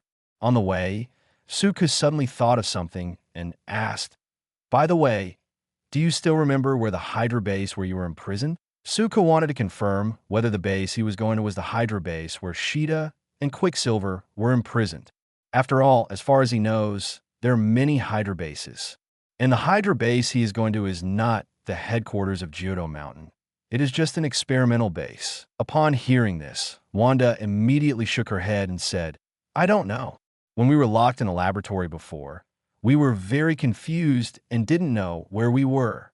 And we escaped during the transfer. So we don't know if the Hydra base we're going to is the place where we were once imprisoned." "So, it is." Suka nodded, not feeling too disappointed. But then, he thought of something again and asked, "Wanda, do you know the cosmic demon Fong universe? Tesseract?" When Wanda heard this, she was a little puzzled, obviously not knowing what it was. On the other hand, Quicksilver seemed to think of something, then looked at Suku and said, "Is the Tesseract you're talking about a blue square, about this big?" As Quicksilver said, he stretched out his hand and made a gesture. "That's right." Suku regained some energy in an instant, because according to what Quicksilver described, Suku is sure that it is Tesseract. "I seem to have seen this thing before," Quicksilver said while recalling, "but I only saw it once. Hydra seems to use this kind of thing to make a lot of weapons, and I can't remember more." After hearing this, Suku was finally sure that the Hydra base he was going to was the place where Zheng Sherbian and Quicksilver were once locked down. Now, he can finally solve many things at once. One is to complete the task. The second is to get the space gem. The third is to help Wanda and Quicksilver completely solve their worries. This trip is really worth it. The car drove very fast, and it was completely away from the urban area in a short time. After an hour, it actually came to an empty suburb. But looking around, there's nothing here. But obviously, this is just an illusion. Suka knows that the system cannot go wrong. The base of Hydra must be here somewhere. Wanda closed her eyes and felt it, then suddenly pointed to a place not far away and said, "There." Suka didn't speak, just waved her hand casually. In the next second, a huge amount of stone suddenly flew into the air and then crashed into the direction Wanda pointed. Boom! Accompanied by a huge amount of impact sound, a huge amount of building suddenly appeared in the empty space just now, and a black iron gate also appeared the moment she saw the iron gate. Wanda seemed to think of something and immediately covered her head in pain. "It's here! It's here!" Gritting her teeth, Wanda said. Obviously, she has already sensed that this is where they were once imprisoned. Suka looked at Wanda's appearance and then said to Quicksilver beside him, "Asking for flowers. Vero, forget it. I'll go in alone later. You just wait here for me, because the next scene may be a bit bloody. I'm afraid you won't be able to accept it." Quicksilver was a little unconvinced when he heard this. But before he could say anything, the iron gate not far away was suddenly opened, and dozens of heavily armed Hydra agents rushed out. Without the slightest nonsense, the Hydra agents directly pulled the trigger. But Suka was too lazy to deal with these small shrimps. A thought flashed. An invisible force suddenly crushed all Hydra agents. Psst, accompanied by a special sound. The Hydra agents who were still alive in the last second instantly turned into pools of puddles of meat all of a sudden. Various unknown mixtures flowed all over the place. Looking at Quicksilver not far away, he spit it out. Vomit. And Wanda just missed this scene because of confusion. Anyway, this scene completely made Quicksilver lose the idea of going in together, because he knew that the next scene would only be bloodier. At this moment, Suka looked back at Quicksilver, then laughed. "Do you still want to go together?" No. Quicksilver suppressed his nausea and waved his hands and said with a pale face, "Go in by yourself. I'll just take care of Wanda here." Suka smiled and shook his head, then stopped talking, walked to the iron gate, and gently pushed it. The iron gate, weighing dozens of tons, was instantly knocked into the air. Immediately afterwards, a long passage appeared in front of Suku. And at the end of the passage, there are dozens of Hydra agents who heard the noise and rushed over. Next, it's time to kill. All of a sudden, all kinds of horrific cries suddenly sounded throughout the passage. Countless HYDRA agents revealed themselves instantly, and blood and internal organs were sprayed everywhere. Countless limbs and broken arms are flying around, making people shudder. It only took a few seconds and all the Hydra agents present were completely killed. The scene in the entire passage is horrible, just like hell. But Suka didn't care because at the moment, he already felt a strong wave of energy. And this energy fluctuation comes from the space gem. Passing through the passage, ink came to the interior of the base in an instant. Just as he thought, this place is indeed a laboratory with huge amounts of it. The laboratory is filled with all kinds of high-tech equipment. And in the most central place, there's a rather sophisticated mechanical equipment. In the card slot of the device, there is something emitting blue light. It is the space gem that Suku has been looking for. "Finally found you." Suku smiled slightly and then walked towards the gemstone. "Do not move." Suddenly at this moment, there was another shout from a place not far away. But Suku was too lazy to talk nonsense, just waved his hand casually, and the body of that Hydra agent exploded instantly. Seeing this scene, the other Hydra agents who came over stopped talking nonsense and immediately raised a high-tech weapon and launched it towards it. There was a sound, and a blue shell came towards Suku. Suku didn't care much at first, but in the next second, he suddenly felt that the shell seemed to have the energy of a space gem. Sure enough, As the shell exploded beside Suku, a door of space suddenly appeared beside Suku. Then a huge octopus-like monster crawled out and attacked Suku instantly. Interesting, I didn't expect Hydra to use the space gem to develop a weapon that spans space. Suku was a little surprised, and then he stretched out his hand and waved at the octopus monster. In the next second, the body of the octopus monster exploded instantly. For a moment, all the Hydra agents present were shocked by this scene.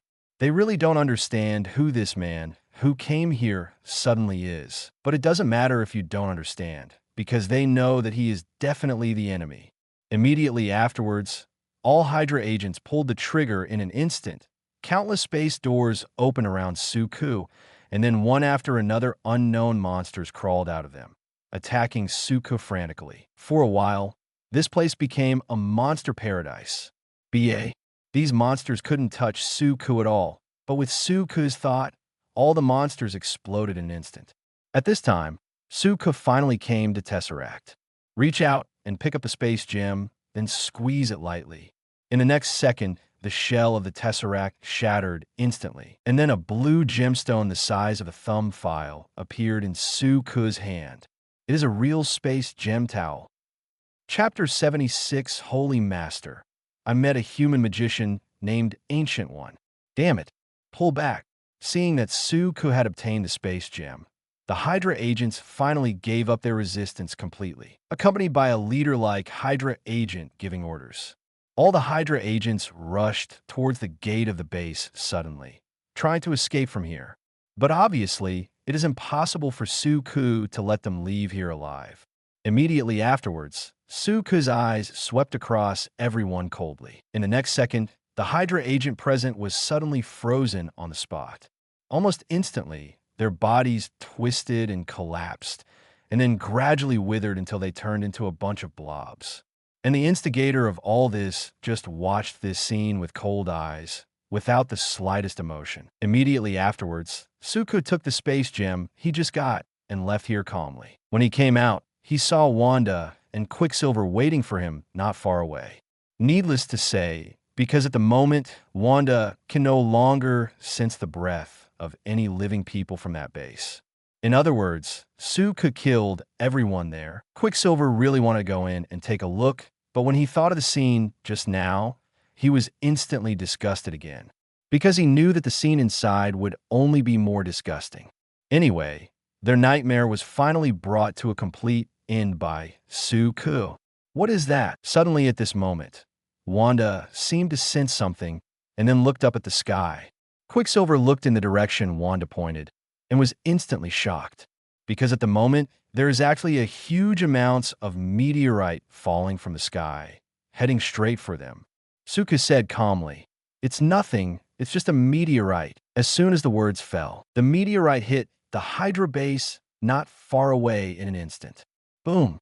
There was an earth-shattering loud noise, and the Hydra base was completely destroyed by 407. But what followed was a scorching heat wave and huge amounts of shockwave. The power of this level was enough to kill any life within 10 kilometers. Although he didn't understand why a meteorite suddenly appeared, Quicksilver still reacted instantly. In the next second, he was ready to activate his ability to take Suku and Wanda away. Although he doesn't have the confidence to run so fast, he can't wait to die here. But at the moment when he was about to act, Suku suddenly grabbed his shoulder and said, "Don't worry, nothing will happen." It was this moment that made Quicksilver lose the chance to react. Ever since, Quicksilver can only watch helplessly as they are about to be swallowed up by heat waves and shock waves.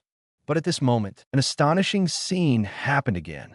I saw that when the heat wave and shock wave that could destroy everything came in front of them, it seemed as if they had encountered some obstacles, and they couldn't get even half a step closer to them. Even though the landslides and earth cracked outside, the area they were in was not affected in the slightest. There is no doubt that Suku did all of this. As the moon demon who controls gravity, Suku easily summoned a meteorite from the universe, and then smashed it towards Hydra's base. Maybe it's because I haven't used this ability for a long time, so the summoned meteorite is a little bigger. But it doesn't matter as long as the goal is achieved. At the moment, Hydra's base has been completely smashed deep into the ground by meteorites. In general, Ian is still very satisfied. When seeing this scene, Quicksilver was almost dumbfounded because he knew that Suka did all of this. Suku's strength once again exceeded his imagination. As the saying goes, real men never look back at the explosion. So Suka didn't bother to look at the steaming meteorite. He directly opened the car door and sat in the driver's seat, then said to Wanda and Quicksilver, who were stunned by the shock, "Gone." Hearing Suku's voice, the two reacted and then hurried into the car. As the car started, they gradually drove into the distance. But looking back at the huge amounts of meteorite, they're still shocked at this moment. Although they already knew that Suku has great power, they can accept the power Suku showed before. But then again, summoning meteorites from space at will is a bit too much, right? Is this really the power that humans can possess? Finally, Quicksilver couldn't help but speak. "Are you a god?" asked Quicksilver. In his opinion, only God has such power. But Suka just smiled slightly. "I'm not a god, but I am far more powerful than a god." Quicksilver was speechless for a moment. He didn't know what to say anymore. So is Wanda. For them, the power shown by Suku is not as simple as being strong. After arriving home and settling down the Wanda siblings, Suku went straight back to the room on the second floor. He can't wait to try out the power of the space gem. He even ignored the system prompting that the task was completed. As a result, as soon as I went to the second floor, I met Harley, who had just finished washing early. "Where did you go just now? Why are you so happy?" Harley asked suspiciously. Suka didn't say a word, just wrapped Harley up and kissed her, making Harley's imagination run wild for a while. "Get ready. I'll take you out to play." "Where are you going?" Harley was a little curious. "Anywhere." Suka laughed. Although she didn't quite understand what Suka was going to do, Harley obediently put on her clothes. While Harley was getting dressed, Suka took out the space gem again and said silently, "System, I want to copy and absorb the power of the space gem." Almost instantly, an unbelievably huge force erupted from the space gem, and then all of them fell into Suku's body. Feeling the huge power in his body, Suka felt comfortable all over. But the space gem in his hand was not damaged in the slightest. Although with Suku's current strength, he can completely take the space gems as his own, and even collect all the infinite gems like Thanos did, and solve all troubles with a snap of his fingers. But Suka didn't intend to do that, because Suka knows that even if he has all the infinite gems in the multi-universe, he is just an insignificant existence. Don't you see how helpless Loki felt when he saw a drawer of infinite gems in the Time Administration? For Suka, the space gem is not important. Infinite gems don't matter either. Being a multi-universe existence is the most important thing. So he desperately wants to gain power. Get the real power that belongs to you. That is the power of Black Aura. Only the power of Black Aura is the power that can truly make him stronger. And because of the world integrate, righteousness and the power of Black Aura not only exist on the Earth, but also in the entire universe. So as long as he gets enough Black Aura power, then he may become a multi-universe powerhouse. And the power of Black Aura comes from chaos. That's why Suka likes to stay in Gotham, because Gotham is extremely chaotic and full of Black Aura power. Also, this is why Suku gave the space gem to Thanos. Because Thanos will use the space gem to make the universe more chaotic, and that's what he wants. Suddenly at this moment, Suku thought of what Shang said before. That is, can the space gem open the gates of hell? Immediately afterwards, he clenched the space gem in his hand, trying to open the gate of hell. B2. It turned out to be very disappointing because nothing happened.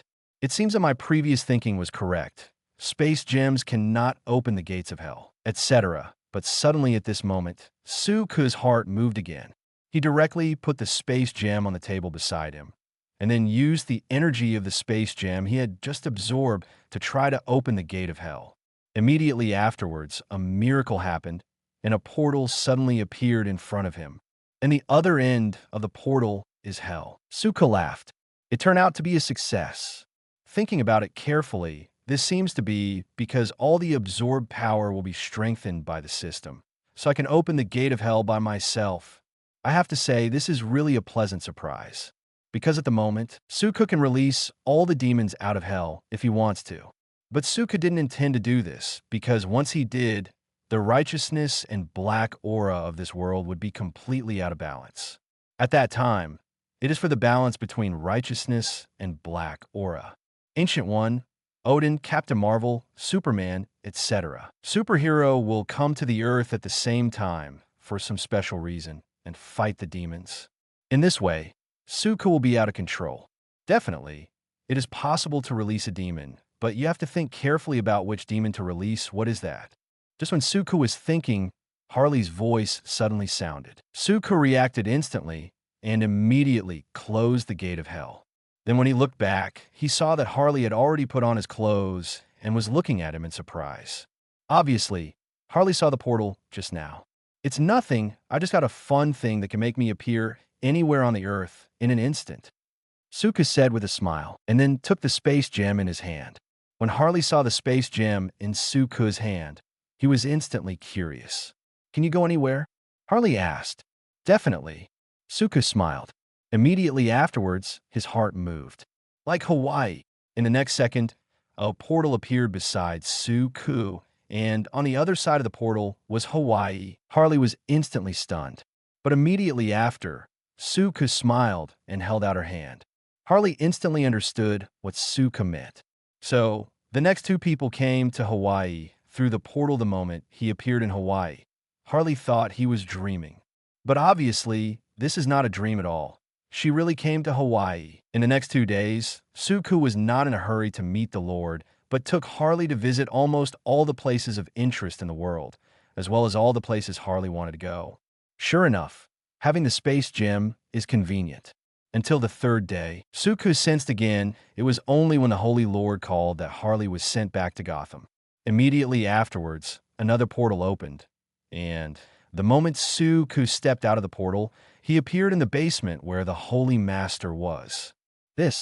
Seeing a portal suddenly appearing in front of him, Holy Master was shocked instantly. He thought it was the magician from before who had chased him here. The Holy Master breathed a sigh of relief when he saw Suka's appearance clearly. My dear brother, you are here at last, the Holy Master said slowly. Suka ignored it, but looked at the Holy Master in front of him curiously, because at the moment, the Holy Master is really in a bit of a panic, and his own strength has also lost a lot, as if he has just experienced a big battle. What's wrong with you? Don't mention it. When I was looking for a spell, I met a very powerful human magician. And that's it. The Holy Master said embarrassingly. Human magician? Suka became even more curious. Is it an old man who calls himself Daddy? Suka asked. No. The Lord shook his head. It's a magician who claims to be Ancient One. Her power is far beyond my imagination, and she can use sealing magic. If I didn't run fast, I might have been sealed by her. Damn human magician, when I recover all my strength, I must kill him. At the end of the sentence, the Holy Master became very angry. But Suka looked helpless, because Suka never thought that Shang-Tian would meet E. After a brief silence, Suka spoke directly. Honestly, it's a surprise that you escaped from her today, because even if you get all the 12 charms, I'm afraid you are not her match. As long as she wants, she can seal you at any time. Although the Holy Master was very upset when he heard this, he still asked, do you know who that magician is? Definitely. Suka nodded. She is currently the most powerful magician, sorcerer supreme in the world. After all, the opponent has the power to seal himself. After a brief silence, the Holy Master couldn't help but ask, then what should we do next? The Lord really has no choice but to seek help from Suka, because he knew that Suka must have a way. Suka rubbed his chin and thought for a while. Then he spoke 5.7 times. Don't worry, just do what you want, and when Ancient One appears again, I will deal with her. Suka had already killed a sorcerer supreme when he first came to Earth, so he didn't mind killing another at all. The Holy Master breathed a sigh of relief when he heard this, But then he suddenly thought of a terrible question. That is, what if he was sealed by Ancient One before Su-Ku made a move? This Nima is completely cool. If Su-Ku is also in hell, then he can fool the other 7 demons and send him out of hell. But now that Su-Ku has come out of hell, the few remaining demons in hell can't send another demon out of hell. Originally, the Panka treasure box could also save him from hell, but the terrible thing is that his current strength has not recovered, so he cannot get the Shinku treasure box at all. That is to say, once he is sealed again, he will only be trapped in hell forever. Thinking of this, the Holy Master immediately let out a roar. No! Su-Ku looked at the Holy Master helplessly and instantly knew what the Holy Master was worried about. So, he looked at the Holy Master calmly and said, "Holy Lord, I know what you are afraid of, but what if I tell you that I now have the ability to open the gate of hell at any time?" What? When the Holy Master heard this, he immediately looked at Su-Ku in astonishment, his face full of disbelief, because in the eyes of the Holy Lord, this is simply impossible. But then, the Holy Master suddenly thought of the scene where Su-Ku came here just now. He didn't pay much attention to it before, but thinking about it now, the special portal just now seems very similar to the ability of the Space Gem that Su-Ku mentioned before. Could it be that Su-Ku already got the Space Gem? And the Space Gem also has the power to open the gates of hell. Chapter 77, Return to Hell. The 8 great demons meet again.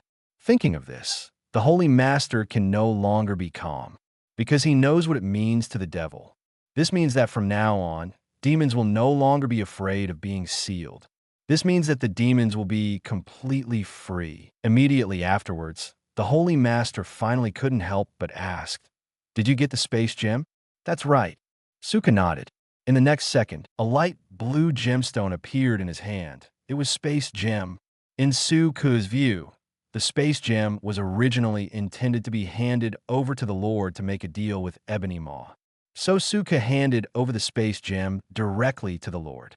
With a thought, the Space Gem in Su-Ku's hand flew towards the Holy Lord. Space Gems are beyond the control of human beings, and if they are touched directly, they will even be reduced to ashes. But obviously, as a powerful demon, the Holy Lord has full control over the power of the Space Gem. Ever since, when he came into contact with the Space Gem, the Lord instantly felt the power contained in the Space Gem. Without the slightest hesitation, the Holy Master clenched the Space Gem in his hand and was about to open the gate of hell. But then, something embarrassing happened, because no matter how hard the Holy Master tried, the gate of hell was never opened. What's the situation? The Lord looked at Su-Ku in surprise. "Why can't I open the gates of hell?" asked the Lord. When Su-Ku heard this, he gave Holy Master a blank look. "Did I say the Space Gem can open the gates of hell?" The Holy Lord was speechless for a moment, because Su-Ku really didn't say anything. But then again, wasn't that what Su-Ku meant just now? Feeling helpless, the Holy Master could only speak again. "My dear brother, just tell me what's going on." Immediately afterwards, Su-Ku stretched out his hand, and in the next second, the Space Gem flew over from the Holy Master's hand. Holding the Space Gem in his hands, Su-Ku explained, "Although the Space Gem can't open the gate of hell, I have absorbed his power, and this power has mutated in my body, so I only have the power to open hell at 21. As Su-Ku said, a thought flashed through his mind. In the next second, a portal the size of a football file appeared in front of the Holy Lord. Although the portal is very small, the Holy Master still felt a familiar, yet unfamiliar atmosphere in an instant. It is the breath from hell. Obviously, this inconspicuous portal in front of you is connected to hell. The Lord was stunned instantly. He never thought that Su-Ku could do such a thing. But soon, Holy Master suddenly returned to normal, because it suddenly occurred to him that Su-Ku's strength is not comparable to that of the native demons of the earth. That being the case, no matter what he did, it seemed reasonable. After a brief silence, the Holy Master started working again and asked, "So, even if I'm sealed now, you can use the power in your body to release me from hell?" "That's right." Su-Ku nodded and then added another sentence. "However, I suggest that you better not be sealed, because the other brothers and sisters in hell really hate you. If you were really sealed into hell, you might have been tortured to death by them before I rescued you." When the Lord heard this, he felt a chill down his back. He knew what Suku said was true. Demons have always hated him because of his betrayal thousands of years ago. If he really returns to hell, he will face the wrath of 6 demons. But soon, the deputy chief suddenly thought of something. Wait, if this is the case, can't we also release other demons? Thinking of this, the Holy Master instantly became excited. Originally, he planned to release the other brothers and sisters after getting the Panka treasure box. But now it seems that the Panka treasure box is completely unnecessary. Because with the power of Suku, you can free the other demons trapped in hell. When the demons come to the world, they will definitely rule the world again. But when hearing this, Suku shook his head. I can indeed do such a thing, but it's not as simple as you think. As a demon, you should know that you still need balance if you are trapped in righteousness. If I release all other brothers and sisters from hell at once, then the righteousness and black aura of this world will be completely out of balance. At that time, for the sake of balance, righteousness will definitely gather all the superheroes in this world, including the Sorcerer Supreme you met before, and maybe even the unknown Death God will be awakening. How should we deal with these things then? Shangju frowned, because he knew what Suku said was right. As Black Aura's own son, Holy Master is very fond of Black Aura. And at the same time, he also knows that the balance between Black Aura and righteousness cannot be easily broken. Immediately afterwards, he looked at Suku and said, "Then what do you say? You can't just do nothing, right?"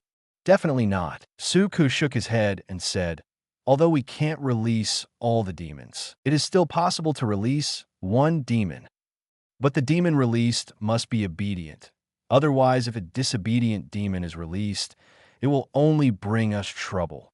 Upon hearing this, the Holy Master nodded immediately. Obviously, he also agreed with his point of view. After all, the purpose of releasing the demons is to help oneself, not to block oneself. Thinking of this, a devil's name suddenly popped up in the Holy Master's mind. This demon is none other than the Sky Demon Shimu. Shimu ranks 8th among the 8 great demons. He is the younger brother of all the demons, and looks like a huge black and gray bat. At the same time, is also the smallest in size among demons. His main ability is flight, and he also has the ability to change the sky. He is good at air combat. In fact, among the 8 great demons, Shimu's power is the weakest.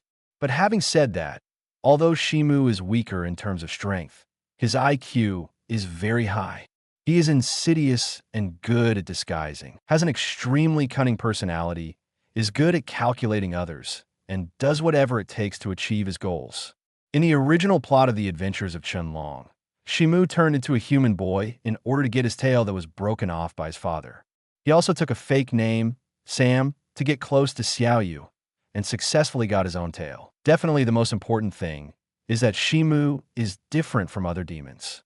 He is more obedient, and basically does not cause trouble, and cannot cause much impact on the righteousness and black aura of this world. Thinking of this, the Holy Master immediately looked at Suku and asked, "How is Shimu?" Westwood. Suku's chin was crazy, and he thought that the Holy Lord was similar to what he thought, because the candidate demons he thought of before were Bazaar and Shiha. After a brief consideration, Suku nodded.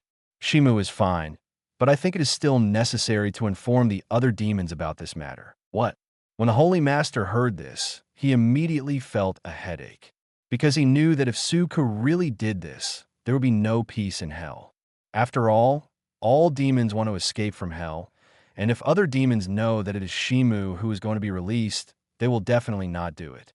Who knows what troubles might arise then? So in the eyes of the Holy Lord, it is enough to let Shimu out quietly. There is no need to let other demons know about it.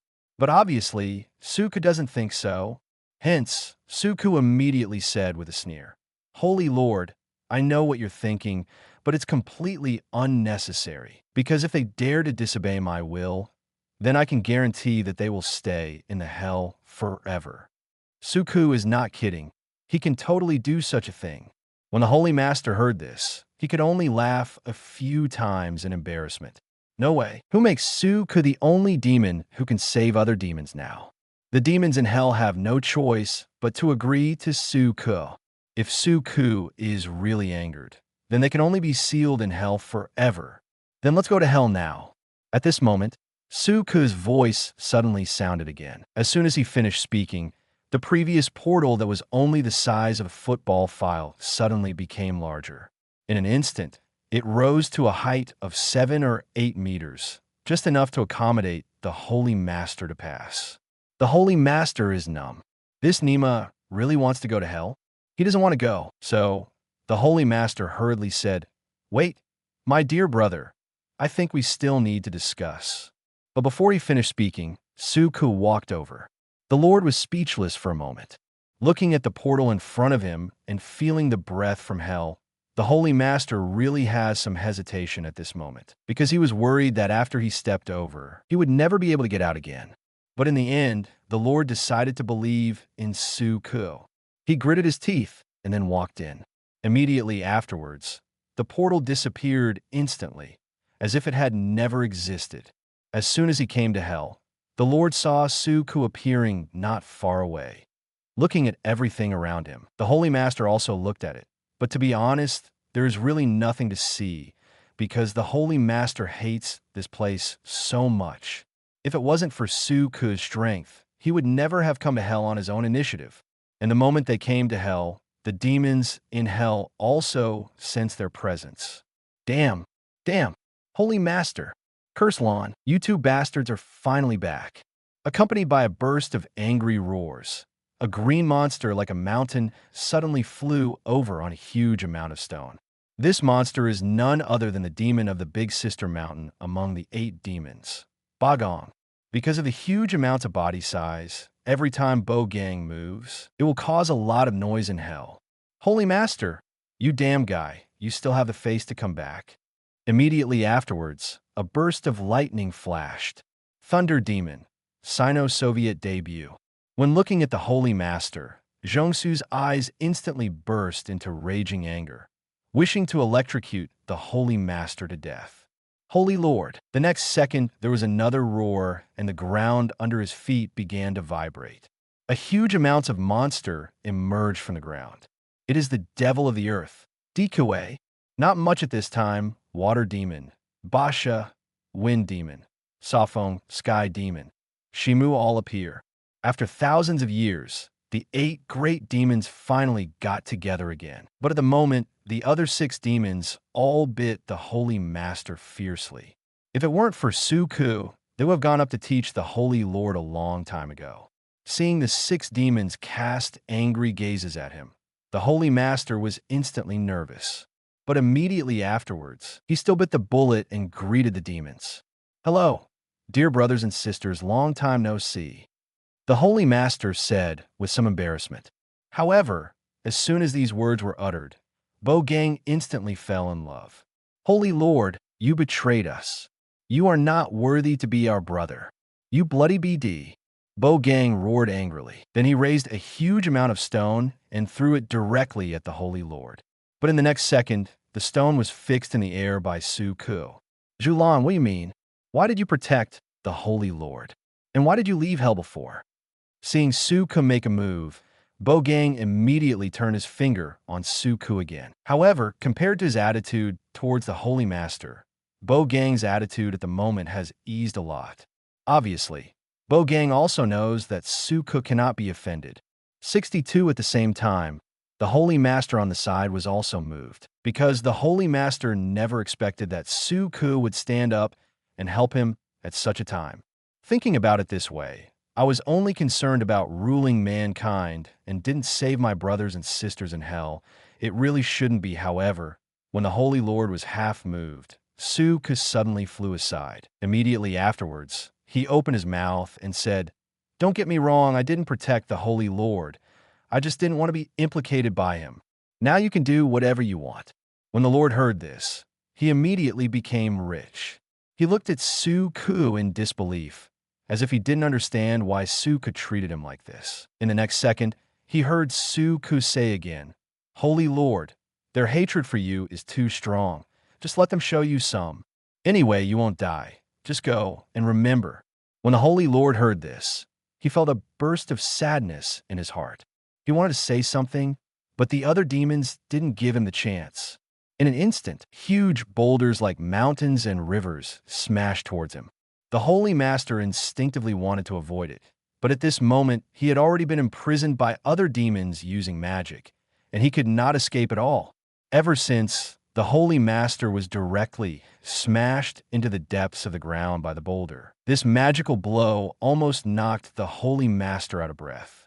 Just as the Holy Lord was struggling to get up, a stone pillar rose up from the sky, directly knocking him from the ground into the air. What followed was a gust of cold wind, cold enough to freeze the soul of the Holy Lord. Just when the Holy Lord thought he could take a breather, the endless flood suddenly hit him and instantly shocked him to a distance. Immediately afterwards, a dazzling thunderbolt exploded, and the Holy Master felt that this body would be destroyed, that's all. The 6 demons all launched fierce revenge on the Holy Master, but the Holy Hand couldn't resist. Because the Lord knows that he owes the other demons. He must pay the price, or the demons will not forgive him. Just like that, when the Holy Master was about to lose his hold, the demons stopped. And at this moment, the Holy Master is already weak to the extreme. If it wasn't for the fact that demons are immortal, he would definitely be dead by now. Even so, there were still demons still wanting more, but just when they were about to attack again, Suku finally spoke. "Forget it. The Holy Master has already received the punishment he deserved. Let him go." When the demons heard this, they gave up their plan to teach the Lord a lesson. But then, the demons suddenly looked at Suku again. Because they haven't forgotten, not long ago, Suku also left Hell. They desperately want to know what happened to all this. Chapter 78, Curse Blue. Demons, pay attention to your attitude. Julan, the Lord has already received the punishment he deserved. What about you? Do you have something to tell us? Like, how did you get out of hell? Bogang was the first to question Suku, saying that Da's body trembled. And upon hearing this, the other demons present also cheered up a bit, because this is what they really care about. After all, demons have been trying to leave hell for a long time. But for thousands of years, only the Holy Lord has left hell. And the reason why the Holy Master can leave hell is only done with the help of other demons. But the Curse Blue is different. No one knows when Julan left hell. No one knows how Julan left hell. The demons have had countless conjectures, but still can't get the answer. So they want to get a way out of hell from Julan. But facing Bogang's questioning, Suku shook his head. "This is my own business. There is no need to explain it to you." And, "Bogang, shouldn't you pay attention to your attitude? I am not the Holy Master." At the end of the words, Suku's voice suddenly became cold. In the next second, Bogang only felt a strange force enveloped his body, and then his so-called big body slowly floated up. There is no doubt that this is the blue calendar area. And Julan is very angry. Bogang became anxious in an instant. As the most defensive demon, Bogong is almost immune to all physical damage and magic damage, but he cannot be immune to magic damage, because the power of Julan will always forcefully press down on her huge amounts of body, and then force her to spit out the food she ate. Curse Lanyu. Bo was just about to say something, but in the next second, her body was squeezed into a pile of rotten flesh. Vomit. Immediately afterwards, Bogang opened his mouth wide, and all kinds of messy things spit out all over the floor. Mostly rocks and clods, and definitely a bunch of hell-only bugs. All in all, the scene is quite disgusting. Demons do not need to eat, but as the most gluttonous demon, Bogang is hungry all the time. But in hell, there is nothing else to eat, so she can only swallow all the things that can be swallowed in hell. Simply put, Pagan can devour almost everything except other demons. Definitely, as it stands now, Bagong has to gobble it up again after dealing with Bogang easily. Suku's cold eyes swept over the other demons one by one. So now, who else wants to question me? All the demons fell silent at this moment, and no demon dared to challenge the strongest demon, Julan, because in the countless challenges in the past, they already know that Curse Blue is invincible. This is the strength and majesty of being the head of the 8 great demons. At this moment, Bogang had almost vomited. Suku's strength only made her vomit the contents of her stomach and did not cause any harm to her. She moved her body again and climbed onto a stone floating in the air, then said weakly, "What's the use of being so powerful? Haven't you been sealed into hell again? And even the Holy Master has returned, and now none of us can get out." Hearing Bogang's words, Shimu and the others immediately became angry again. When they looked at the Holy Master again, they suddenly wanted to praise the Holy 11 again. Obviously, the demons thought that Suku and the Lord were sealed back to hell by human magicians. Seeing the demons cast unkind eyes on him again, the Holy Master panicked instantly. In the next second, the Holy Master hurriedly shouted, "Brothers and sisters, you have misunderstood. Julan and I were not sealed back to hell by the magician. We came here to try it ourselves. Curselan has a way to enter and exit hell at will, which means that from now on, we are all free." What? When they heard this, the other 6 demons were instantly shocked. How could they not believe such a thing? Immediately afterwards, all the demons except the Lord looked over like Suku, as if they were waiting for Suku's answer. However, Suku was too lazy to talk nonsense. With a thought, a portal instantly opened beside him, and the other end of the portal is the human world. Sensing the breath outside, the demons instantly became excited. "Ah, I knew you wouldn't give up on us. We'll be out of prison soon. Finally, after 1,000 years of waiting, I am finally free. Stupid humans, demons will rule the world again. Let me out quickly. I'm getting out of here." What followed was the excited roar of the demons. At the same time, they all rushed towards the portal.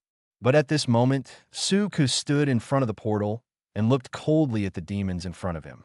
Seeing this scene, Holy Master didn't know what to say for a while, because he really couldn't tell the demons that they came this time to take away Shimu. If these words are spoken out, Holy Master feels that he will definitely be beaten again.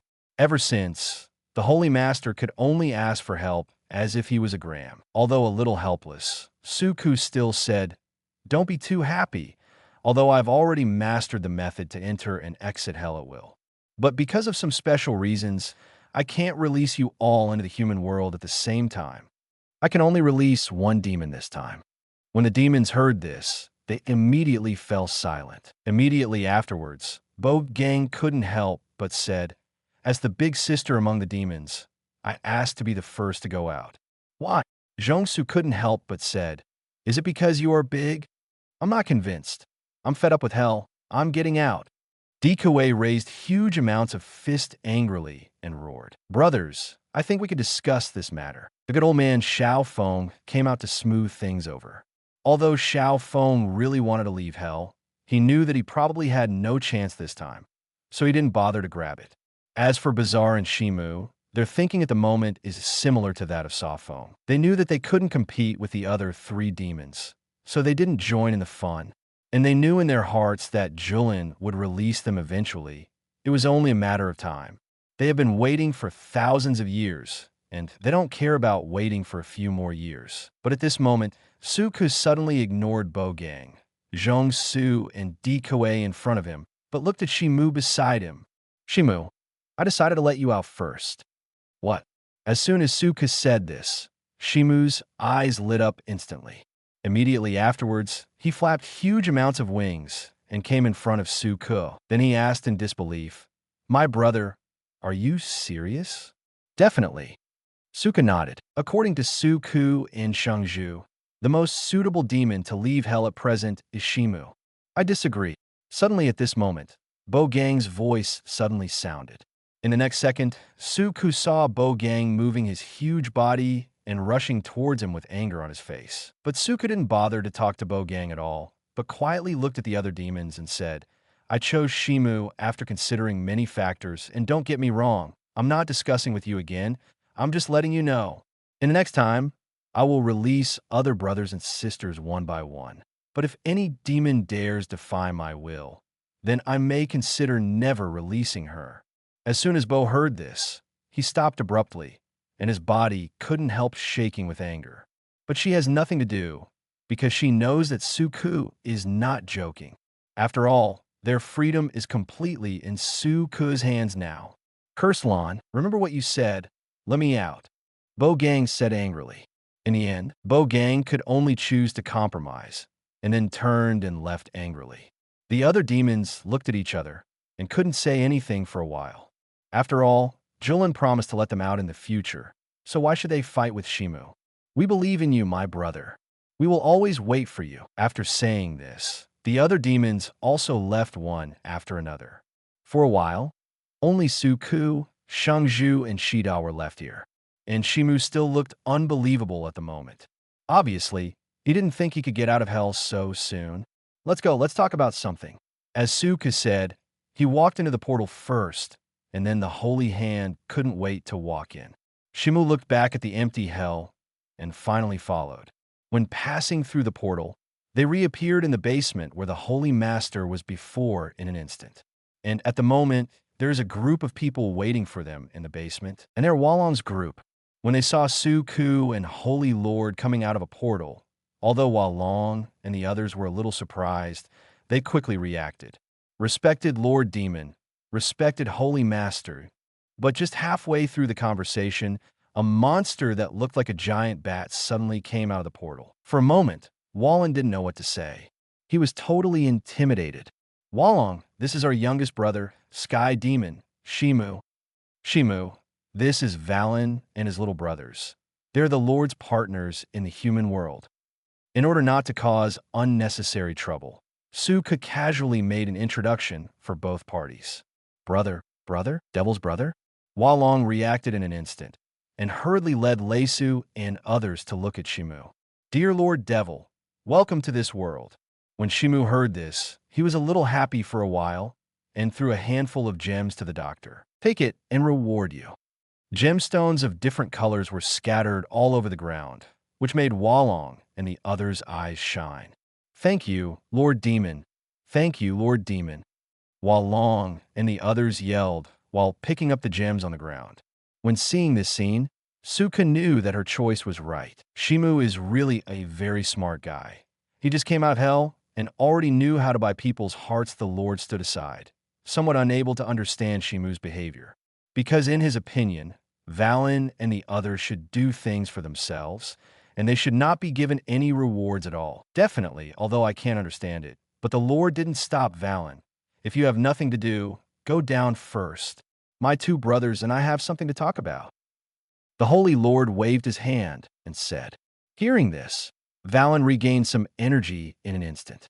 "Holy Lord, we have found another charm. This time it is the horse charm." As Valen said, a spell suddenly appeared in his hand, and it was the horse charm among the 12 spells. The moment he saw the horse talisman, the Holy Lord instantly became happy, because he didn't expect that Valen and the others would bring him such a surprise. Horse spell? And at this moment, Suku's gaze was also attracted by the horse charm. The horse charm, which represents healing and restoration, can enable the holder to remove all abnormal effects caused by external forces in the body, and at the same time ensure that the holder will not be eroded by external forces. To put it simply, as long as you have the power of the horse charm, you can be immune to all damage. Even if the body is crushed, as long as there is the power of the horse charm, it can still be restored instantly.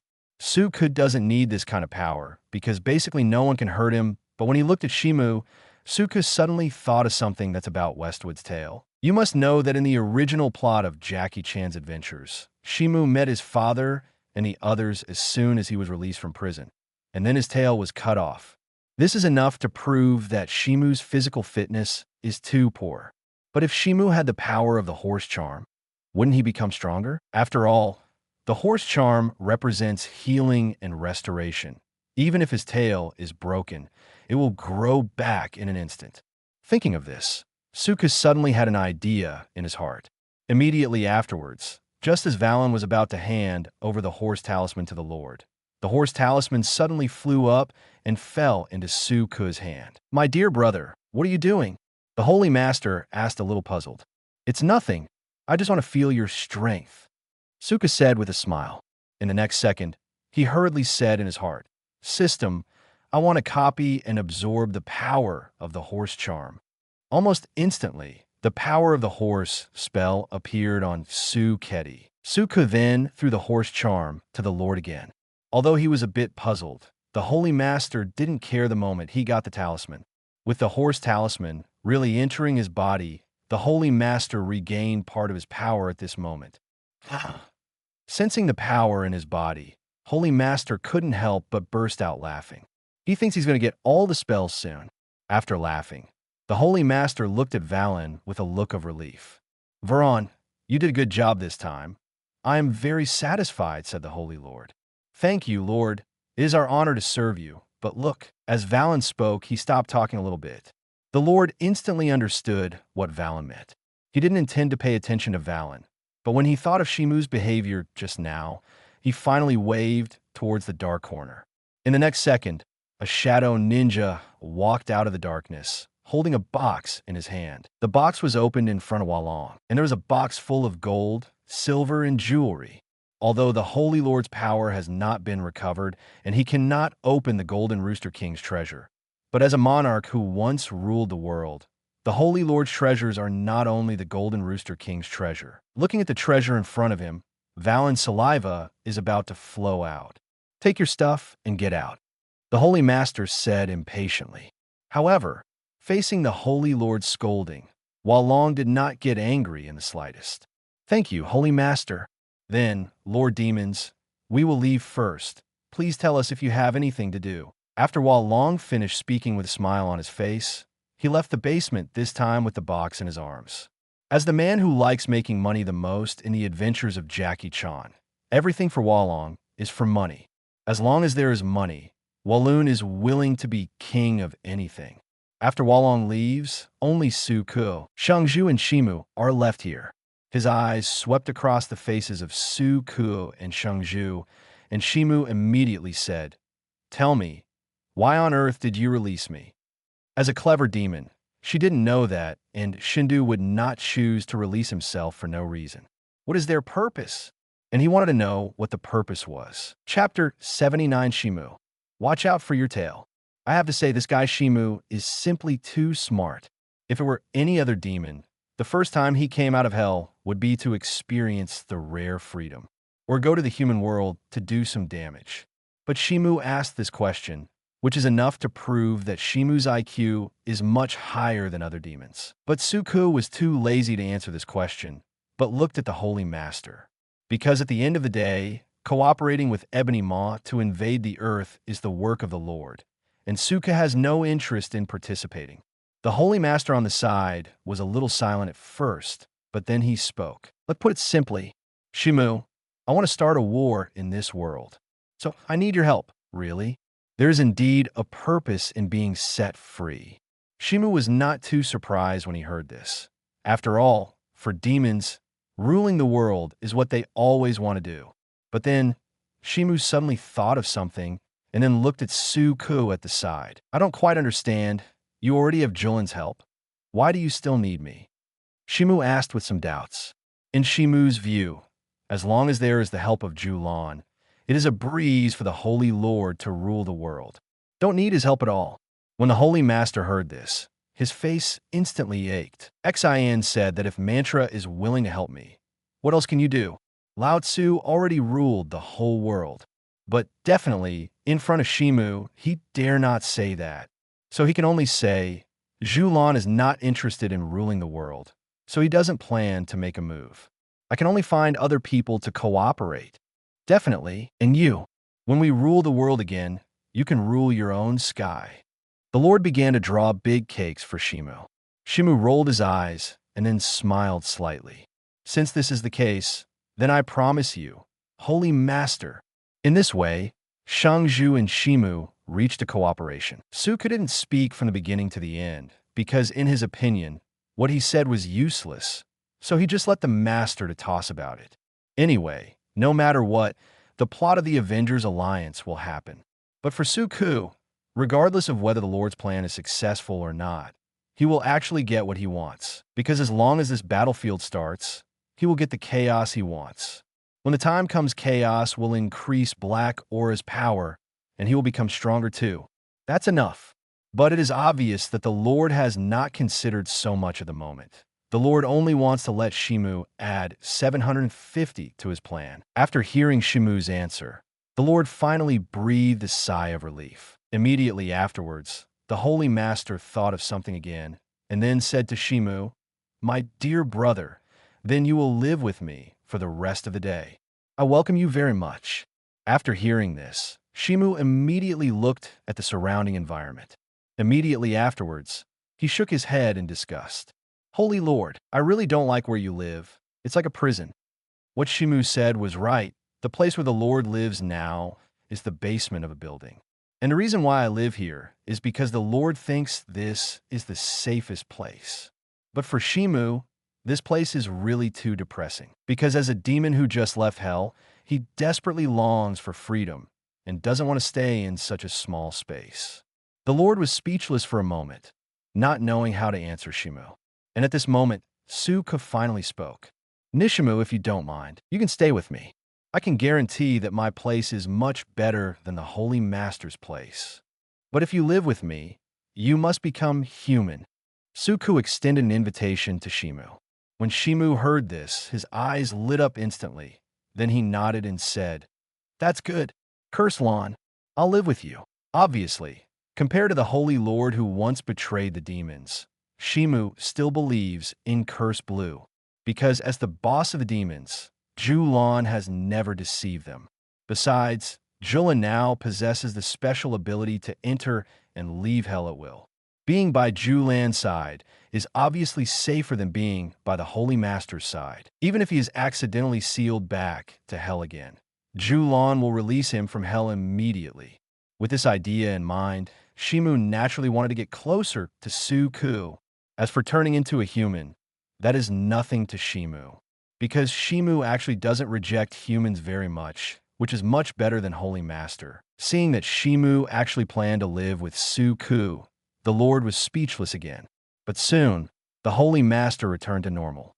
Because in the eyes of the Holy Lord, it doesn't matter who Shimu lives with, as long as Shimu doesn't delay his business. So the Holy Master also opened his mouth and said, "You guys have already discussed it, so let's do it." In this way, the resident's problem of Shimu was determined. Immediately afterwards, Suku thought of the space gem again, and then took out the space gem and handed it to the Holy Master. "Holy Lord, when Loki comes to find you, you give the space gem to Loki. The rest Loki knows what to do." Suka said. Holy Master took the space gem and nodded immediately. "Relax. I know what to do." The reason why the Lord was interested in space gems before was because he felt that space gems should be able to open the gates of hell. When knowing that space gems can't open the gates of hell, the Holy Lord is not very interested in space gems. After all, he still wants to rule the whole world more than the space gem. But at this moment, the Holy Master suddenly thought of something, then looked at Suku and asked, "My dear brother, then that sorcerer supreme you said before. Don't worry. Since I promised you to deal with this matter, I won't let her stop your plan. I will keep an eye on her then." Before the Holy Master finished speaking, Suku immediately understood what the Holy Master meant, then directly interrupted the Holy Master's words. When the Holy Master heard this, he was completely relieved. After all, the strength that Ancient One showed before really scared him. But now, he finally doesn't have to be afraid anymore. According to the original plot, Suku knew that the Ancient One was actually in New York City during the Avengers Alliance, and even helped out with some Chitauri. So when the time comes, Suku can just stare at the Ancient One magician. Definitely, don't have a conflict if it can be avoided, but if it is unavoidable, then he doesn't mind killing another Sorcerer Supreme anyway. One has already been killed a long time ago, so it doesn't matter if you kill one more. The conversation is here, and it is almost over.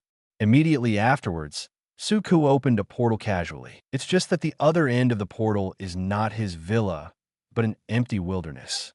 This is Suku's gift for Shimu. Suku looked at Shimu with a smile and said, "Shimu, you must have been shattered just after you came out of hell, right?" so I'll give you a little time.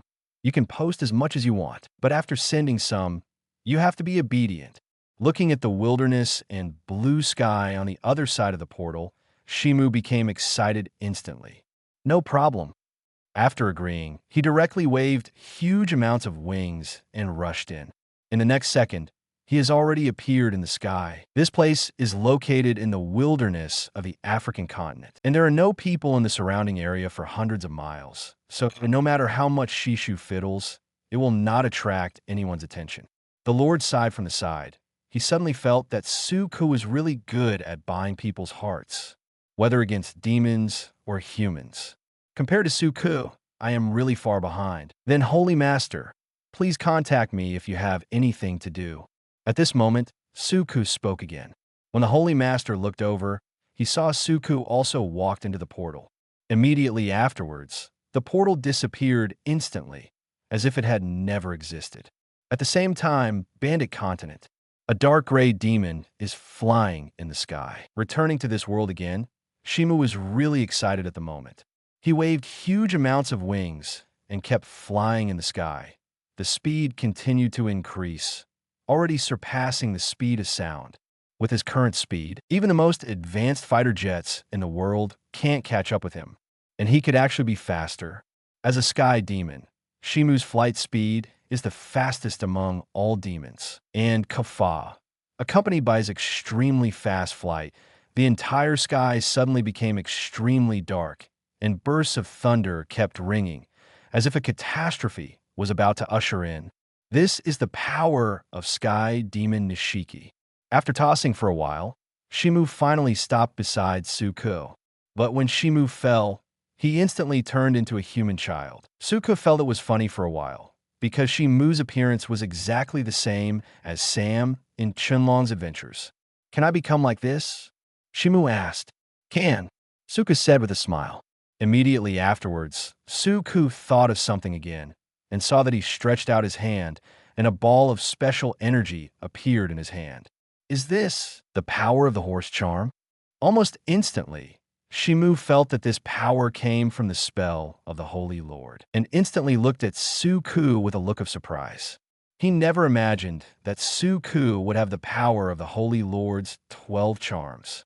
But Suku didn't bother to explain anything. He just asked lightly, Shimu, do you want to get this kind of power? Definitely. Although he didn't know what was going on, Shimu still nodded. Unlike other arrogant demons, Nishiki is very aware of his shortcomings. So if there is a chance to get other powers, then he will definitely not let it go. Suku smiled slightly. Then here you go. As soon as these words came out, the energy in Suku's hand flew towards Shimu in an instant, and then all of them fell into Shimu's body. In an instant, Shimu only felt a force begin to fill his body, which made him very excited. You must know that although demons are immortal, their bodies can also suffer damage. But if he had the power of the horse charm, then he wouldn't have to worry about that anymore. But then, Shimu thought of another problem. He said to Suku, Jalan, you gave me the power of the horse charm. What should the Holy Master do? Just now I was only thinking about being happy, but Shimu forgot the most important point. That is, if I got the power of the horse talisman, would it have any effect on the Lord? Don't worry. The power I give you has nothing to do with the Holy Lord's spell, and the Holy Lord will not be affected in any way. Suku saw Shimu's worry, and then explained. Hearing this, Shiyin immediately showed excitement again. However, seeing Shimu's excited face, Suku felt a little distressed, because in order to complete this power transfer, the system actually deducted a whole 1 million system points from him. You must know that he can only get 100,000 system points for completing a mission. How many missions does this Nima have to complete? Definitely, there's also good news. That is, the power of the horse charm is still in his body. He just copied a copy of the power to Shimu. By the way, Julan, do you think the Holy Master will succeed? Just when Suku felt sorry for the points, Shimu asked suddenly. Suku came back to his senses in an instant, glanced at West University and said, I don't know, but I think the chance of success is very small because the world is not the one we ruled before. A lot of changes have taken place in this world, And there are also some superheroes who are comparable to the unknown death god. Wanting to rule this world is not as simple as the Holy Master imagined. When Shimu heard this, his eyes were a little confused. Then isn't it pointless for us to do this? He didn't quite understand. Since it was doomed to fail from the beginning, why did he do this thing? If it was other demons, Suka wouldn't bother to explain anything. But for Shimu, Suku is still very open to say a few words. So he said, although the chance of the Holy Lord's success is very small, the war triggered by the Holy Lord will bring endless chaos.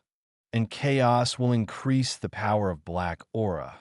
So when the time comes, what we have to do is to obtain the power of Black Aura to become stronger. This is the reason why I support the Holy Master in launching this war. So Shimu, you should try to get as much power as possible by then. After listening to Suku's words, Shimu's eyes lit up instantly. And when he looked at Suku again, Shimu's expression was a little admiring because he knew in his heart that what Suku said was right. Looks like I have to do something when the time comes, Shimu said self-consciously. He felt that he could make this war a little more chaotic. By the way, I'd almost forgot to say, Shimu, remember to protect your tail. At this moment, Suka seemed to think of something, then smiled at Shimu. My tail? When Shimu heard this, he immediately became a little puzzled. Immediately afterwards, a tail appeared behind him. But looking at his own tail, Shimu became even more puzzled. Because his tail is fine. Just when he wanted to ask what was going on, another portal appeared in front of Su-chun. Immediately afterwards, Su stepped in. Gone. Suku's voice came over. Seeing this, Shimu could only put his tail away, and then followed. And when they stepped through the portal, they suddenly appeared in Suku's villa. By coincidence, they just happened to meet Wanda and Quicksilver. Wanda and Quicksilver were stunned for a moment. But definitely, it wasn't the sudden appearance of the portal that confused them, but the little boy beside Suku. Who is he? Wanda pointed to Shimu and asked. Although somewhat awkward, Suku still simply introduced the two parties. Nishimu, these two are Wanda and his younger brother. Wanda, this is my younger brother, younger brother? You actually have a brother? When Wanda and Quicksilver heard this, they were stunned again. Especially Wanda. The moment she saw Shimu, she realized that Shimu Yipping possessed strong spiritual power. But the difference between this and Shimu's appearance is really too big. After all, it is absolutely impossible to have such a strong mental power at such a young age.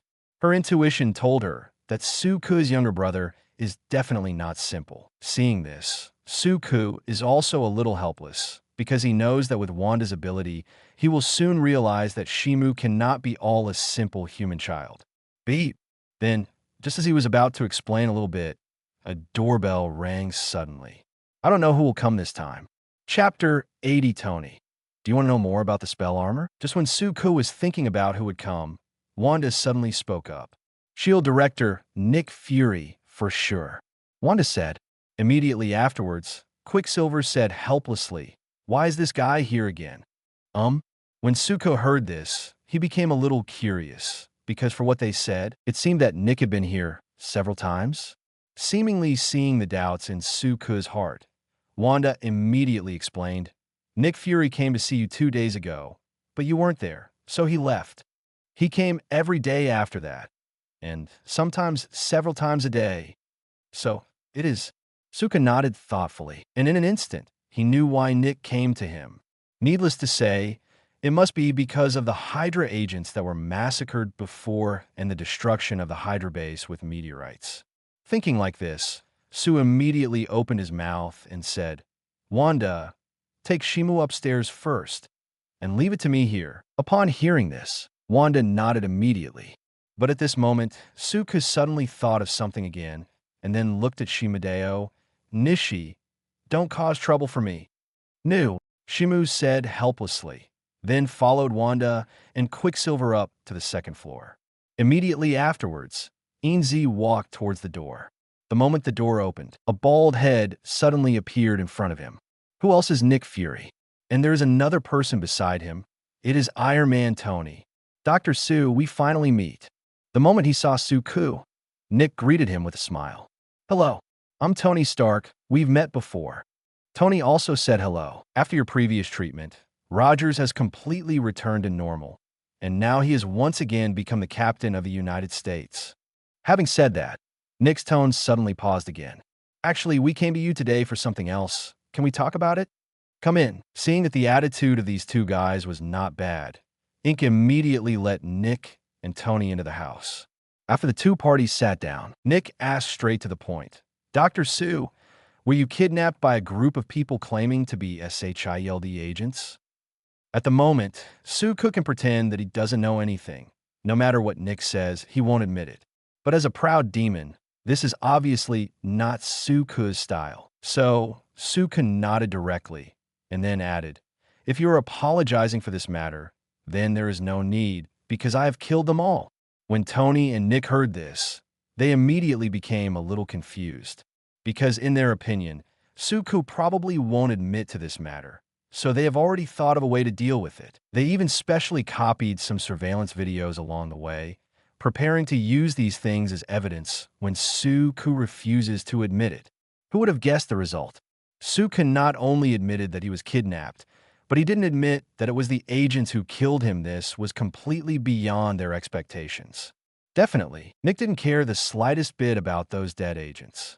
Because according to the investigation, those dead agents are all Hydra agents who were undercover in SHIELD.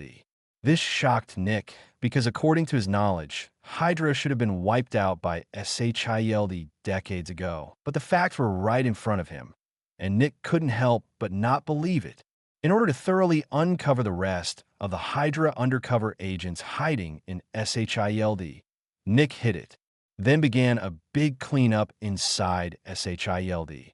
Unexpectedly uncovered more than 30 Hydra undercover agents. And Nick knows that's not all. SHIELD must have a lot of Hydra undercover that hasn't been discovered. This made Nick feel extremely tormented. Definitely, there is one more thing that makes Nick feel more tormented than this one. That is the death of those Hydra agents who kidnapped Suku was really tragic. When they got the news and rushed to the scene, many people were so frightened that they couldn't even stand still. I saw blood and unknown minced meat and internal organs everywhere in the car.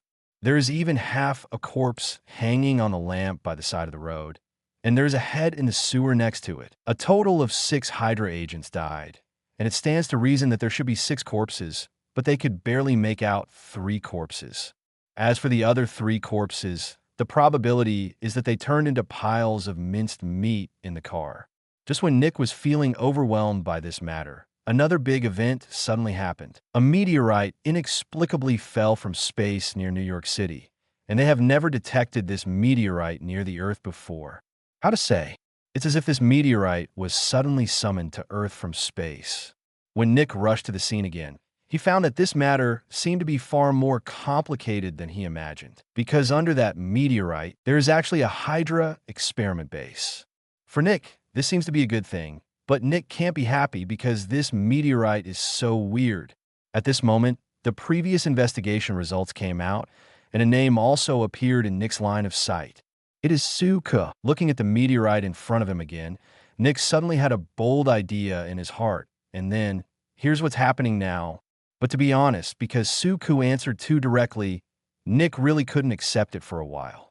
Seeing that Nick was still in a daze, Tony on the side immediately got a headache. Immediately afterwards, he ignored Nick and took out his mobile phone for a while to operate. Soon, a virtual light curtain appeared in front of Suku, and the picture displayed in the light curtain was a huge amounts of meteorite. So you did this meteorite too? Tony asked. That's right. Suku smiled slightly and still generously admitted. Hearing this, Nick finally reacted and fell silent. No more novels? Take part in the voting. The most requested novels and those with the most likes will be chosen for publication on euroaudiobooks.com. There, I can upload as much as I want without the risk of receiving a strike. Our 18 novels and other content that exceed what is morally acceptable are only published on Patreon or the free novels page. Remember, the site is funded by donations on Ko-fi and Patreon memberships.